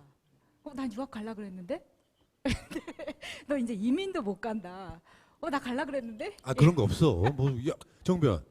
벌금 맞았다고 이민 못 가고 유학 못 간다고? 그럼 저도 못 가요. 그건 위헌이지 위헌. 근데 이제 민주당이 이런 거 관련해서 뭐 좀 도와주는 게 제가 최근에 이제 민주당 검증위원회에 서류를 내면서 범죄 경력 조회랑 다 내야 되거든요. 냈더니 전 되게 깨끗하더라고요. 근데 예전에 우리 푸나님께 제가 저는 전과 하나도 없어요. 그랬더니 이 푸나님께서 저에게 해주신 말이 아니 치열하게 안 살아서 그래. 아니 걔네들이랑 싸우면 좀 전과도 만들고 해야 훈장이지 지금까지 뭐 했어. 이렇게 말씀하셨는데 앞으로 의원이 되면 꼭 치열하게 싸워서 별을 날 수 있도록 한번 해보겠습니다. 그게 제일 무서운 게 그런 사람이에요. 제가 살아보니까 예를 들어서 전라도에 살아본 적이 없고 정치도 별로 관심 없던 정말 중도 딱 이런 느낌이에요. 이런 느낌. 지역은 뭐 다르지만 뭐냐면 그러면은 법적인 게 들어오면 벌벌벌 떨죠. 어떻게 이런 건데 이제 살아온 세월도 있지만 이런 게 있어요. 그게 무서운 게 아니라 웃긴 거예요. 아, 이 새끼가 이거 이런 걸로 고소를 했어 이런 느낌 있잖아요. 물론 훌륭한 변호사가 있어서 웬만한 건 불송치를 받거나 뭐 약식으로 뭐 대충 끝나는 경우가 많은데 가장 중요한 게 그런 거죠. 상대가 이 사람을 전과자 만들려고 고소하는 게 아니라 고발하는 게 아니라 쫄아라고 고발을 하는 거잖아요. 아유, 더 이상 말 못하겠네. 근데 더 심하게 나가는 사람 있잖아요. 상대방이 질리는 거예요. 아, 이런 거 가지고 쫄지도 않네. 그렇다고 옛날처럼 막 뒤에 저 면밀히 따라가가지고 무슨 쇠망치로 이렇게 머리 때리는 시대는 아니니까 그럴 건 쫄 필요가 없다. 근데 쫄리긴 쫄리는 게 저희 이제 정변하고 보통 경찰서를 같이 가는데 근데 가면은 정변이 나중에 이렇게 중간에 쉬는 시간 잠깐 10분 쉬고 오겠습니다 하고 이제 조사관한테 이야기를 해요. 그리고 이제 경찰서 구석으로 가서 조인트를 까면서 아 그렇게 대답하면 어떡하냐고 막 이제 정변이 저한테 와 이거 스토리까? 잠깐만 있어봐. 마찬가지 그래서- 방송 나오기 싫어. 한 번씩 가면은 정말 스트레스는 받습니다. 근데 이번에 그 저희도 조사 과정에서 아 이게 김건희가 이렇게 시킨 거였어? 라는 게 경찰관 입에서 나오면서 이게 그렇게 알아낸 거거든요. 사실은 제가 말한 게 뭐 대단한 말을 한 것도 아니에요. 사실 더 그 전에 안면거상술이라던가 이런 거 이야기한 거는 다 빼놓고 정말 아무것도 아닌 제라고 생각합니다. 라고 문맥을 끝냈음에도 불구하고 그거를 고발을 했기 때문에 사실 이걸로 만약에 제가 벌금이나 뭔가가 생긴다고 하면은 헌정사상 유례 없는 생각을 이제 압박하겠다는 정권 아니겠습니까? 그 이야기를 아까 했던 이유가 이덕준 변호사가 뭐 정과 이야기를 하길래 한 말이었어요. 실제로 있잖아요. 우리가 무슨 그 저 대기업 입사 시험 볼 30대 초반도 아니고 저는 이제 이미 50대가 됐으니까 그 50대가 된 입장에서 벌금 전과 한두 개 생기는 게 뭐 그렇게 걱정할 일이에요. 이게 우리 학교 때는요. 학교 다닐 때 나 때는 말이야. 데모하다 잡혀요. 그러면 대부분 거의 유치장에 잠깐 잡혀 있다가 혼방되는 게 대부분이었고 전두환 때는 우리가 뭐 전두환 끝날 때쯤에 제가 대학교 들어간 거거든요. 제가 87학번이니까. 근데 그때는 감옥이 아니라 이렇게 데모하다 잡혀 들어가면 대부분 다 훈방하는 경우가 대부분이고 심각한 사람들 같은 경우는 이제 감옥 가기도 하는데 학생 운동하다 감옥 가도 전과 안 주고 대부분 그때는 어떻게 했냐면은 군대를 보냈어요. 그러니까 학생회장 출신도 군대를 보내고 해서 전과를 안 만들어줬어요. 군사 독재 시절에도. 지금은 그런 시대가 아니거든요. 그러니까 그리고 내가 봤을 때 그래. 온라인 이렇게 유튜브라든지 SNS가 발전하면서 정말 말도 안 되게 많은 고소고발이 있어요. 이런 걸로 고소고발한다고? 근데 학교 다닐 때 진짜 유치장에 갇히고 뭐 실제 실형 받아서 막 감옥 가기도 하고 하는 그런 것도 아니고 요 방송이라는 게 그렇잖아요. 학생회에 앉아가지고 우리끼리 하는 이야기도 아니에요. 몇십만 명이 보는 방송에서 말실수는 방송마다 있을 수밖에 없어요. 부정확한 거. 요거를 내가 고소고발 당할 것이 두려워가지고 만약에 말을 못하게 되면 더 큰 걸 잃게 될 거 아니에요. 아 그래 고소고발해라. 우리는 하고 싶은 말 하겠다. 그 유명한 변호사가 있잖아요. 그러면 이제 그 뭐 불송치라든지 뭐 하나가 이번에 올라가긴 했습니다만. 유능한 변호사 얘기 있어요. 맞아요. 그러니까 그런 상황이기 때문에 나는 이덕준 변호사가 국회의원 출마하는 거는 뭐 그 벌금 전과 정도는 내가 봤을 때 몇 개 만들어야 돼. 일단 지금 저를 한 대 치세요. 아니 마이크도 치시면 안 됩니다. 이게 지금 이 정권 들어서 좀 느낀 건데 다들 느끼시겠지만 국민들을 온갖 영역에 있어서 전문가를 만든다는 생각이 들어요. 이 오염수 관련해서도 저는 사실 알프스라는 거 처음 들어봤거든요. 핵물질이 뭐 몇 종이고 뭐 다핵종이네, 삼중수소네 이런 것들 국민 하나하나가 다 공부하게 만들고 방금 전에 고소고발도 말씀하셨지만 허위공문서 작성, 행사, 직권남용, 권리행사 방해, 직무유기 온갖 법률 용어들 국민들이 다 알고 공부하게 만들어요. 그런데 이렇게 국민들이 공부하게 만들면서 이런 얘기 저런 얘기 막 계속 하잖아요. 예를 들면 뭐 알프스 통해서 정수하니까 안전하고 뭐해서 하니까 안전하고 그래서 뭐 안전하다 이런 말을 하는데 다 아시겠지만 거짓말하면 말이 길어져요. 예를 들면 안전하면 한마디만 하면 끝나거든요. 그런데 거짓말을 하다 보니까 계속 길어진다라는 생각이 들어서 이 정권은 정말 이 거짓말로 국민을 교육시키는 정권이 아닌가라는 생각을 좀 해봤습니다.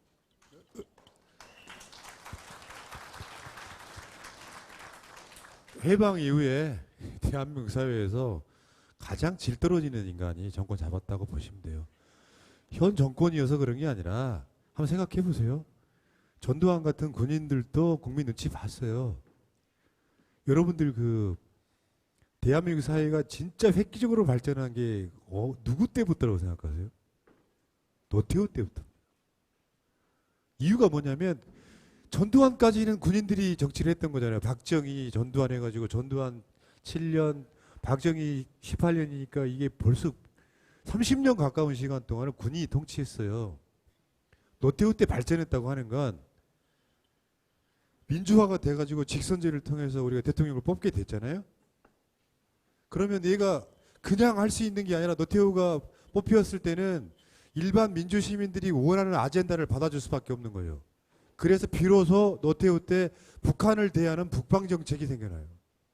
노동운동도 노태우 때 제일 많이 했던 이유가 노동운동할 때 박정희 때까지는 전두환 때까지는 왜 저 구로공단 노동자 뭐 그러고 월급은 진짜 한 달에 막 20만 원 30만 원 주고 끼워 먹었던 시절에 민주화가 되면서 노태우가 그나마 받아주기 시작했던 이 과정들이 있거든요. 박정희나 전두환은 군인 출신이라는 쿠데타 세력이었기 때문에 그래도 경제는 잘하려고 노력을 되게 많이 했던 측면이 있어요. 근데 이자는요. 대한민국 모든 정권의 나쁜 점만 가져와죠. 박정희 나쁜 점, 전두환의 나쁜 점, 이명박의 나쁜 점, 박근혜 나쁜 점만 가져와가지고 모아놓으니까 제가 정치를 알게 되고 나서 지금까지 가장 최악인 건 맞습니다. 더군다나 본인이 열심히 하는 것과 별개로 이런 분이 계시잖아요. 이게 진짜 중요한 이야기인데 이것 때문에 저는 오래 못 갈 거라고 생각해요. 정말로. 일도 못하는데 부정부패에 찌들어 있고 술 처먹고 무능하고 거기다가 정치 정적들한테는 보복하고 뭐 제대로 된 게 하나도 없잖아요. 내가 방송에 가끔씩 물어보네 사람들한테. 윤석열이 잘하는 거 있으면 한 가지만 가져와. 사람들이 이때 술 먹는 거. 그게 잘하는 거예요? 이런 사람 처음 본다는 거예요. 여러분 맞죠? 그래서 빨리 끌어내려야 돼요. 물론 단서는 이덕주 같은 사람을 국회의원 만들어가지고. 저는 네. 이게 제가 이제 윤석열 대통령 입장에서 한번 생각을 해봤어요. 본인이 검사 생활을 되게 오래 했잖아요. 우리 아까 마차님 수사 얘기 하셨는데 사실 검사가 수사하고 질문할 때 피의자가 부인하고 하면 아 그래 내가 잘못 질문했네 내가 잘못했어 이렇게 말하는 경우는 거의 없거든요. 내가 잘못했어 내가 잘못했네 하는 거는 비꼬는 거고 그 다음에 더 큰 화를 내거나 아니면 뭐 영화에서 많이 보셨지만 때리려고 하거나 막 이런 상황이거든요. 그런데 그런 사람이 대통령이 됐어. 대통령이 됐는데 국민이 나무래. 아니 대통령 이거 잘못했어요. 저거 잘못했어요. 당신 이거 틀렸어 라고 얘기하면 그 습성 그대로 그래 내가 잘못했네. 내가 잘못 질문했지. 그러니까 너네들은 좀 맞아야 돼. 이런 생각을 하고 있지 않나라고 조심스럽게 예측해 봅니다. 그렇죠. 저도 그렇게 생각해요. 그러니까 이제 뭐 검사 권력에 대해서 이야기가 나오니까 저는 이제 2018년에 한참 그 개헌 이야기가 한참 있었어요. 2018년에. 그때 당시에 개헌이 결국 이루어지지 못했고 제가 봤을 때는 이제 나중에 이제 이덕춘 변호사님 임기 중에 개헌이 있을 텐데 저는 이번 개헌에서 반드시 논의돼야 되는 것 중 하나가 사법 권력을 어떻게 국민에게 돌려줄까 하는 거예요. 우리는 지금 너무 당연하게 판사가 판결하고 검사가 수사해가지고 똑똑하고 공부 많이 한 사람들, 고시 합격한 사람들이니까 어련히 알아서 잘 판단해서 처리할까 하고, 검사가 수사를 해서 기소를 하고 판사가 판단을 해서 죄를 주는 것에 대해서 어떠한 의문도 품지 않았는데, 이게 전 세계에서 보았을 때는 대한민국만 있는 굉장히 이상한 법제도입니다. 일본만 해도 배심원 제도가 있죠. 사법 권력이라는 건 결과적으로 국가 권력이고, 법이라는 것 자체가 국가 권력과 개인의 인권 사이에서의 이해 조율이기 때문에 법을 집행하고 법을 판단한다는 이 과정이 국가 권력에 맡겨져 있어서는 안 돼요. 사법 권력도 결국 국가 권력이고 검사는 행정 권력이기 때문에. 그러면 장차 미국이라든지 선진국처럼 정말로 기소를 하는 과정에서도 일반 시민들이 참여해서 기소 여부를 결정할 수 있고, 일반 시민들이 참여해서 이 사람이 죄가 있는지 없는지 여부를 판단할 수 있는 배심제라든지 혹은 그에 준하는 민주주의 국가에서 대한민국 사법부가 무슨 민주주의입니까? 시험 잘 본 사람 들어간 거지. 민주주의 향첨가 사법부 정도도 안 돼요, 사실은. 어렸을 때부터 너는 우리 집안을 이렇게 해야 된다, 아가야 해가지고 공부 열심히 해서 골프장 사위로 들어가가지고 열심히 하는 그 사법 체계를 언제까지 그대로 유지할 것인가. 물론 검사가 사법은 아니지만 판사도 사실 마찬가지잖아. 솔직하게 이야기해서 우리나라에서 어느 판사가 억울한 사람들 구제하기 위해서 판사 되겠습니까? 하는 사람 몇 명이나 있습니까? 정말로 판사 돼서 우리 집안 권력 유지하고 혹은 좋은데 시집장가 가가지고 잘 먹고 잘 살겠다라는 이 한계, 그건 어떻게 보면 인간이 가지고 있는 한계거든요. 그걸 잘잘못을 가르기보다는 시스템, 국가 시스템적으로 그런 판사나 그런 검사가 들어왔다고 하더라도 자기의 권력을 마음대로 남용할 수 없고, 그리고 혹여 남용하게 되면 입법부에서 탄핵을 할 수 있는 그런 구조를 갖춰 나가야 된다고 생각하는데 어떻게 생각하세요? 아니 저는 뭐 동의하고요.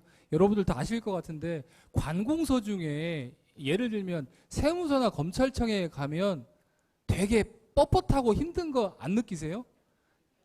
느끼시죠? 그런데 시청이나 동사무소에 가면 어떠세요? 훨씬 부드럽죠? 근데 가만히 지켜보시면 시청이나 동사무소 이렇게 가면 우리가 그냥 속된 말로 사장님이라고 하는데, 사장님이 결국은 민주적인 통제하에서 선출되는 사람들이거든요. 그러니까 사장님을 그렇게 만들어 놓으니까 관련 공무원들이 유권자나 시민의 눈치를 볼 수밖에 없어요. 정말 잘하는지 잘못하는지. 여기 계신 어르신들 아시겠지만 30년 전 정도에 시청에 가게 되면 민원실 들어가기 전에 거울 보고 옷 똑바로 입었나 한번 쳐다보고 들어갔습니다. 그러면 저쪽에서 공무원이 저기요, 저기요 하면은 여기 혹시 김 계장님 계세요? 라고 말하고 내가 아는 계장님, 과장님 하나 찾아가지고 민원 처리하고 이렇게 해결했었거든요.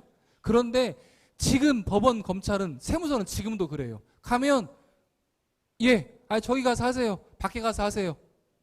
이거 잘못됐어요. 이게 뭐 안내나 이런 것들이 정말로 한 30년 전이에요. 그런데 왜 그러냐 보면 결국은 그 동네 사장님이 민주적 통제를 받지 않고 있기 때문에 그런 일이 벌어진다고 저는 생각하고 있고, 향후에 말씀하신 것처럼 개헌을 하게 되면 결국 대한민국이 지금까지는 국민이 대한민국을 위해서 존재했다면 앞으로는 대한민국이 국민을 위해서 존재하는 나라로 만들려면 결국 사법 권력도, 검찰 권력, 세무 권력도 민주적 통제하에 놓는 시스템으로 바꿔놔야 된다. 그래야 정말 어디 관공서 가서라도 그냥 내가 세금 내는 사람으로서 대우받을 수 있고 행사할 수 있다고 저는 생각합니다. 그러니까 말씀하자면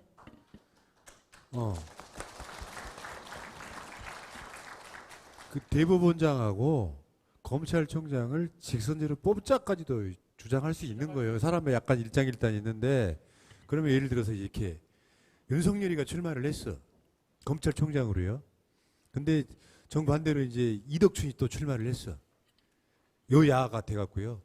그러면 확실히 부드러워지긴 할 거예요. 확실히 부드러워지긴 할 거예요. 그 대법원장도 마찬가지일 것 같고. 그러니까 우리나라 법원에서 사법부에서 가장 잘못된 걸 정말 상징적으로 보여주는 게 하나 있어요. 그게 뭐냐면 존경하는 재판장님이에요.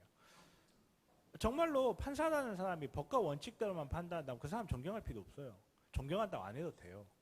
정말 법과 원칙대로 판단한다면 그런다고 해도 법과 원칙대로 판단하겠지.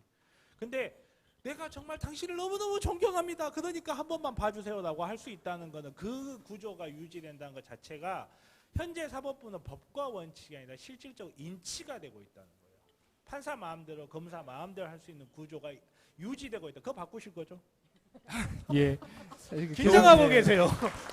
너무 많은 짐을 내가 봤을 때 대선 출마하는 것 같다. 아니, 그렇죠. 예. 나가야. 아니 근데 이제 반복돼서 말씀드리는데 정말로 민원실 가보면 이 권력이 민주화된 권력인가 그렇지 않고 그냥 권력자에 의한 권력인가 분명히 느낄 수 있거든요. 검찰청에 가보시고 세무서에 가보시면 이 권력은 민주화된 권력이 아니구나. 민주적인 통제에 있지 않는 권력이구나. 그리고 그런 권력을 누렸던 사람이 대통령을 하다 보니까 그런 시각으로 국민을 바라볼 수밖에 없잖아요. 정치인들이 아무리 무능하고 아무리 요거도 먹고 아무리 그런 것 같아도 기본적으로는 되게 국민을 쳐다보고 어떻게 하면 국민의 마음에 들 수 있지? 어떻게 하면 국민이 불공정하지 않게 느끼고 어떻게 하면 평등한 사회라고 느끼게 할지라고 고민하면서 정치를 하는 사람들인데 그렇게 숙달되다 보니까 말씀하셨지만 속으로는 무슨 생각을 할지 모르겠지만 겉으로는 절대 그렇게 하지 않거든요. 그런데 그런 숙달 없이 대통령이 된 사람을 보니까 정치가 정말 숙달이 필요하고 전문직이구나라는 것을 국민들에게 몸소 가르쳐주고 있죠. 그러면 질문. 혹시 국회의원이 된다면 윤석열 탄핵에 동참하시겠습니까? 예, 저는 사실은 앞장설 생각을 하고 있습니다. 지금 됐다 이제 갑시다. 일구이연하게 없게. 예, 그렇습니다. 저는 이게 대통령이 국민의 삶을 걱정해야 된다고 그냥 이렇게 습관처럼 농담처럼 아니면 그냥 우리가 일상적으로 대통령은 국민의 삶을 걱정하겠지라고 느끼셨잖아요. 저도 그랬거든요. 멘트로는. 그런데 실제로 그렇게 하지 않는 대통령을 보니까 지도자가 국민의 삶을 신경 쓰는 그 멘트가 얼마나 위로가 되고 힘이 됐구나라고 생각을 하거든요. 경제가 어려우면 예를 들면 경제가 어려우니까 알아서 대비하세요. 너네들이 알아서 각자 도생해. 이렇게 말하는 거하고 어려움에도 불구하고 이러이런 상황을 보니까 좀 더 나아질 거니까 우리 힘들더라도 조금만 참아봅시다 라고 말하는 거하고 하늘과 땅이구나 라는 생각을 좀 했습니다. 그렇죠. 윤석열이 얼마나 민생에 관심 없는지를 극단적으로 보여주는 게 하나 있죠. 퇴근하면서 이렇게 보니까 아파트가 이미 문이 잠기고 있더라고 하고 빨리 집에 가. 참 굉장한 분이죠. 어떻게 보면 해맑으신 분이에요. 근데 그 해맑은 분이 동네에 술 잘 사주는 형으로 있으면 모르겠는데 그 사람을 대통령으로 두고 있기는 좀 쉽지 않죠. 그분 건강이 걱정돼서 행여 몸 상하실까 봐. 이런 토크 콘서트를 200군데만 하면은 윤석열 탄핵되는 거네. 왜냐면은 본인이 탄핵하겠다고 하는 건데 실제로 그래요. 내가 윤석열을 안 찍어서 탄핵하겠다는 게 아니라 정말로요. 제 마인드는 여러분들 아시겠지만 예를 들면 최근에 이제 민주당 내에서도 이낙연 전 대표랑 이재명 대표 뭐 갈등이 있잖아요. 나는 이재명 지지한 사람이지만 이낙연이 후보가 됐더라도 열심히 뛰었을 거다. 윤석열보다 나을 거라고 생각을 하기 때문인 거기도 하지만 내 피 속에는 그냥 민주당 피만 흐르는 거거든요. 그런 약간 비슷한 맥락인데 내가 윤석열을 안 찍었더라도 윤석열이 잘했다면 걱정했는데 생각보다 잘하네. 남북관계 그대로 막 남북평화 유지하려고 하네. 야 이거 문재인 기억 더 강화시켜가지고 윤석열 기억가 나오네. 이 몇 가지만 했더라도 잘한다고 했을 거예요. 이게 완전 정반대로 가니까 이 사람은 그러니까 나는 결정타가 실제로 나온 거는 양평 고속도로 정점 바뀐 거였다고 봅니다. 예타까지 받은 그 고속도로를 정점을 바꿀 정도면 이건 미친 거 그러구나. 아까 이 자세 있잖아. 웃지 마. 이거 세 번 했으니까 안 웃기는 얘기지. 이 자세 한 이유가 뭔지 나는 알 것 같거든요. 그 자리에 오래 앉아 있었거든. 좀 있으면 언론에 그렇게 난다니까요. BBC도 주목한 영부인의 유연성. 저 나이에 다리 저기까지 올라가기 쉽지 않다는 전문가 의견도 곧 나와요. 그러니까 이렇게 한 자세의 이유가 나는 그거라고 보는 거예요. 여러분들 그냥 한 자세로 엉덩이 받치고 앉아 있으면 방석 깔고 앉아도 엉덩이 아프잖아요. 그러니까 자꾸 다리를 꼬거나 이렇게 자리를 바꾼단 말이야. 근데 그 동영상에 보면은 또 대기하고 있던 무슨 저 백을 들고 있는 사람들이 있었단 말이에요. 그러니까 그 자리에 앉아가지고 계속해서 뭔가를 받아왔. 그날도 그랬다는 거죠. 다음 들어오세요. 그러니까 다음 들어오세요가 이제 아프니까 이제 다리도 올리고 별짓 다 했던 거지. 그런 부부가 지금 대한민국 대통령으로 있다고 생각을 해보세요. 그리고 내가 마지막에 뭔가를 꽂는 이유가 그렇게 해도 저렇게 해도 경제만 좋으면 돼요. 그게 전두환 때예요. 전두환 때. 그렇죠. 막 폭정을 막 했는데 경제가 그때는 전두환 능력이 뛰어나서가 아니라 국제적인 호황이었어요. 근데 지금 이 상황에서 경제는 아마 여러분들 최악이실걸요. 일반 보통 분들은 물가 오르는 것부터 시작해 느끼잖아요. 너무 최악이어가지고 이제 진짜 지금도 사과가 비싼가요? 사과가 비싸니까 내가 5개 먹던 거를 2개나 1개밖에 못 먹게 되는, 돈이 없어서이기도 하고 물가 때문에 진짜 먹고 싶건 못 먹고, 또 식당에 갔더니 밥값들이 다 올라가지고 진짜 먹을 만한 거, 그러니까 직장인들 점심 그냥 먹는 점심 말고 주말에 외식 좀 하자고 하려면 또 너무 가격이 올라가지고 삶이 재미가 없어진 거예요. 근데요, 관광지에는 사람이 넘쳐납니다. 일본, 한국 사람과 일본도 그렇고 한국 관광지 유명한 데 넘쳐나요. 그게 필리핀 부익부 때문에 그런 거예요. 서민들 다 가난한 게 아니라는 거죠. 웬만큼 잘 사는 사람들 있잖아요. 이 사람들은 지금 돈이 넘쳐나가지고 또 계속해서 일본 가고 어디 가고, 왜 여러분들 아마 대부분에 그러실 것 같은데 명절에 해외여행 간다 그러면 야, 저 사람들은 뭐지 하는 경우 많이 보셨을 거예요. 잘 사는 사람들인 거예요, 그걸. 근데 그런 사람들도 일부가 있는데 이 사람들 퍼센테이지는 대한민국에서 많아봐야 20%도 안 된다는 거죠. 문제는 나머지 사람들의 경제가 너무 안 좋으니까, 경제라는 게 어느 날 갑자기 돈이 뚝 떨어졌어가 아니에요. 6개월 전과 1년 전을 비교해 보시면 내 삶이 좀 더 나빠졌구나라고 생각하고 3년 4년 지나고 나면 확 나빠졌다고 느끼는 거예요. 그런데도 윤석열을 찍는 사람들이 대한민국에 30%가 있다는 게 비극인데, 그럼 어떻게 해야 돼? 깨어있는 시민들이 강제적으로 끌어내려야죠. 너 그만해. 전 그게 맞다고 생각을 하는 겁니다.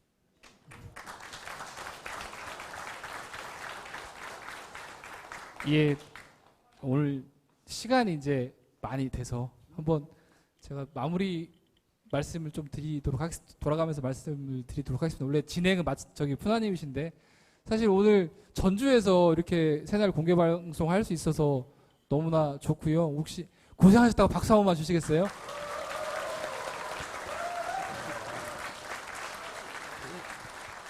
이 이제 잘 자리 잡아서 매년 한 번씩 하면 좋겠죠? 매년 한 번씩 해달라고 말씀하십니다. 박수 한번 주시죠. 예, 아무튼 잠깐만, 인간아. 이런 식으로 국회의원 되고 있잖아요. 저 우리 이제 방송실에서, 우리 회사에서 저 이덕춘 의원님실이죠. 저기 이번에 좀 섭외 좀 하고 싶은데요. 그러면은 나중에 연락드릴게요 하는 경우 많아요. 그건 뭐냐면은 이런 비하인드 하나 더 풀고 갔어야 돼. 미안해요. 새날 방송 나와. 그러니까 최고위원이나 뭐 이런 거 하려고 섭외해서 나와요. 막상 되고 나면 쌩까는 사람 엄청 많고, 그리고 4년마다 한 번씩 나오는 분도 꽤 많아요. 그러다가 어떤 경우는 예를 들어 생각 한번 해봅시다. 지금이야 나오고 싶겠지. 근데 일단 바빠 본인이. 그런데 하나가 더 있죠. 우리가 엄청 센 발언하고 뭐가 해가지고 지금 언론상에 논란이 돼 있어. 그때 난 새날 지키겠다라고 어깨 걸어준 사람이 있고, 정반대로 여기 내가 새날 묻어가면 안 돼 라고 아이고 고맙긴 한데 지금 일정이 있어가지고, 그런 분들 정치권에 많아서 제가 기후로 말씀드려봤습니다. 예, 어깨 걸고 가겠습니다. 예, 저는 아무튼 오늘 이렇게 함께 해주셔서 너무나 감사하고요. 전주에도 이렇게 깨어있는 눈으로 세상을 바라보고 또 세상이 발전하는 데 있어서 밑거름이 되고자 관심 갖고 행동해 주시는 분들이 많다는 것에 큰 기쁨을 느끼면서 여러분들과 동지로 함께 열심히 뛰어갈 것을 말씀드립니다. 감사합니다.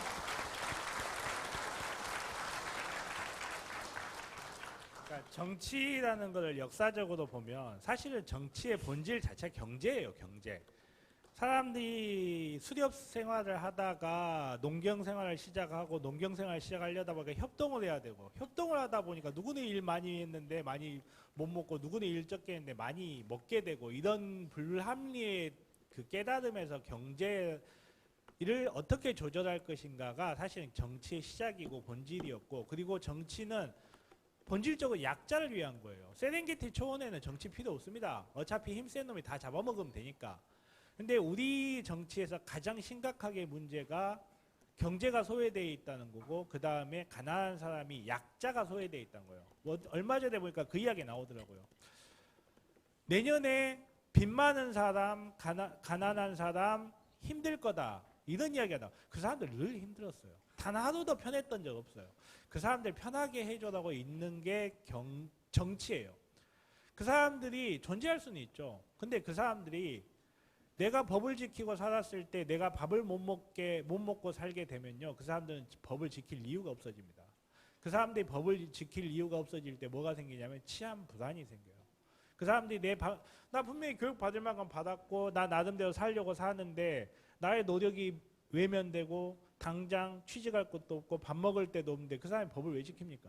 그러다 보니까 칼부림 사건이 나는 거예요. 그런 본질을 외면하고 장갑차 끄집어 내돈다고 해서 그런 사회의 불안이나 치안 불안이 없어지지 않거든요. 결국 정치의 본질은 가난한 사람들한테 어떻게 경제적 혜택을 베풀까 하는 거에 대한 출발이에요. 그게 본질이에요. 거기서 벗어난 모든 것들 다 거짓말입니다. 그냥 이거를 지켜줄 수 있는 사람은 이덕준 변호사 같은 지역에서 숨쉬고 지역의 기반을 잡아온 사람들이에요. 그런 의미에서 이덕준 변호사가 열심히 다음 국회에 나가서 개헌도 이뤄내고 그리고 탄핵이 아니다. 이놈 추동이 건강이 안 좋으시니까 내려와서 쉬시라고 이런 배려를 해주실 거라 믿습니다.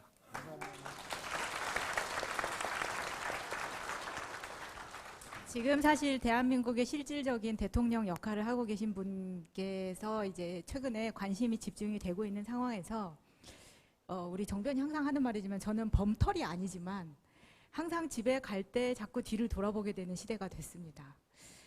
저희 10주년 콘서트 때도 많이 모시지 못한 분들을 전주에서 또 뵙게 돼서 더 좋았고 편안하고 재밌었던 시간이었던 것 같습니다. 저는 자주 지역 순방을 하고 싶은데 푸나님이 이제 나이도 있으시고 해서 쉽지가 않아요. 여러분께서 항상 응원을 해주시고 저희 새날 100만, 200만 가서 대한 언론 역할을 톡톡히 할 수 있고 또 이덕준 변호사 내년에 배지 달게 해서 함께 할 수 있도록 응원해 주셨으면 좋겠습니다. 감사합니다.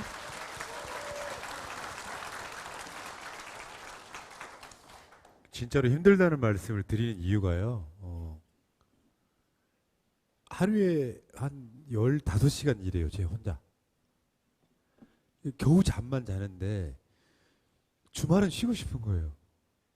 토요일 날 전주 와라 그러면은 일단 생각도 안 해보고 안 해. 힘들어 죽겠. 이게 지금 뭐 한 10년 된 상황이라서 근데 그럼에도 불구하고 우리가 왔다는 건 그만큼 이덕준을 사랑한다는 뜻이겠죠. 그리고 그 노래 하나만 들어요.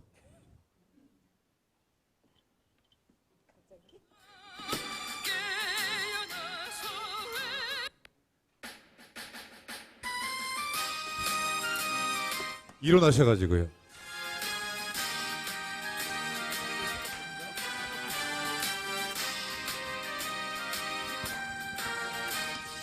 나가세! 잠깐만. 한평생 나가자던 뜨거운 맹세 같이 불러요. 동지는 간데 없고 깃발만 나부껴 새날이 올 때까지 흔들리지 말자. 더 크게! 세월은 흘러가도 상처는 안다.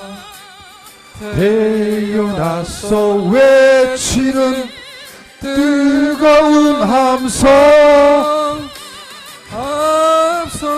나가니 산자여 따르라 앞서서 나가니 산자여 따르라. 자, 여기까지. 감사합니다. 이 노래가 주는 교훈이 뭔지 아세요? 새날이 올 때까지 흔들리지 말자 했잖아요. 이제 새날 왔으니까 흔들리셔도 됩니다. 이제 앉으실 필요 없고요. 이제 일어서시라고 제가 미리 이렇게 세워드렸고, 마지막으로 말씀드리면 이덕춘 변호사를 떠나서 일단 새날 입장에서 보면 우리 같은 게 뭐라고 진짜로 뭐라고 아무것도 아닌 거죠. 뭐 이런 거는요 진짜 아무것도 아닌 거예요. 와주신 여러분께 정말로 감사를 드리고 진짜 중요한 건 새날이 문제가 아니라 대한민국을 잘 바꾸는데 이분들이 윤석열 탄핵 100만 집회할 때 결국 올라오실 분들일 거라고 생각해요. 그 사람들이겠죠. 자, 그래서 오늘 자리는 이덕춘 위한 자리니까 이덕춘 화이팅 화이팅 화이팅을 3번 외치면서 오늘 행사 끝낼게요. 정말 감사합니다. 이덕춘 화이팅! 화이팅! 한 번만 더 이덕춘 자, 감사합니다. 고맙습니다.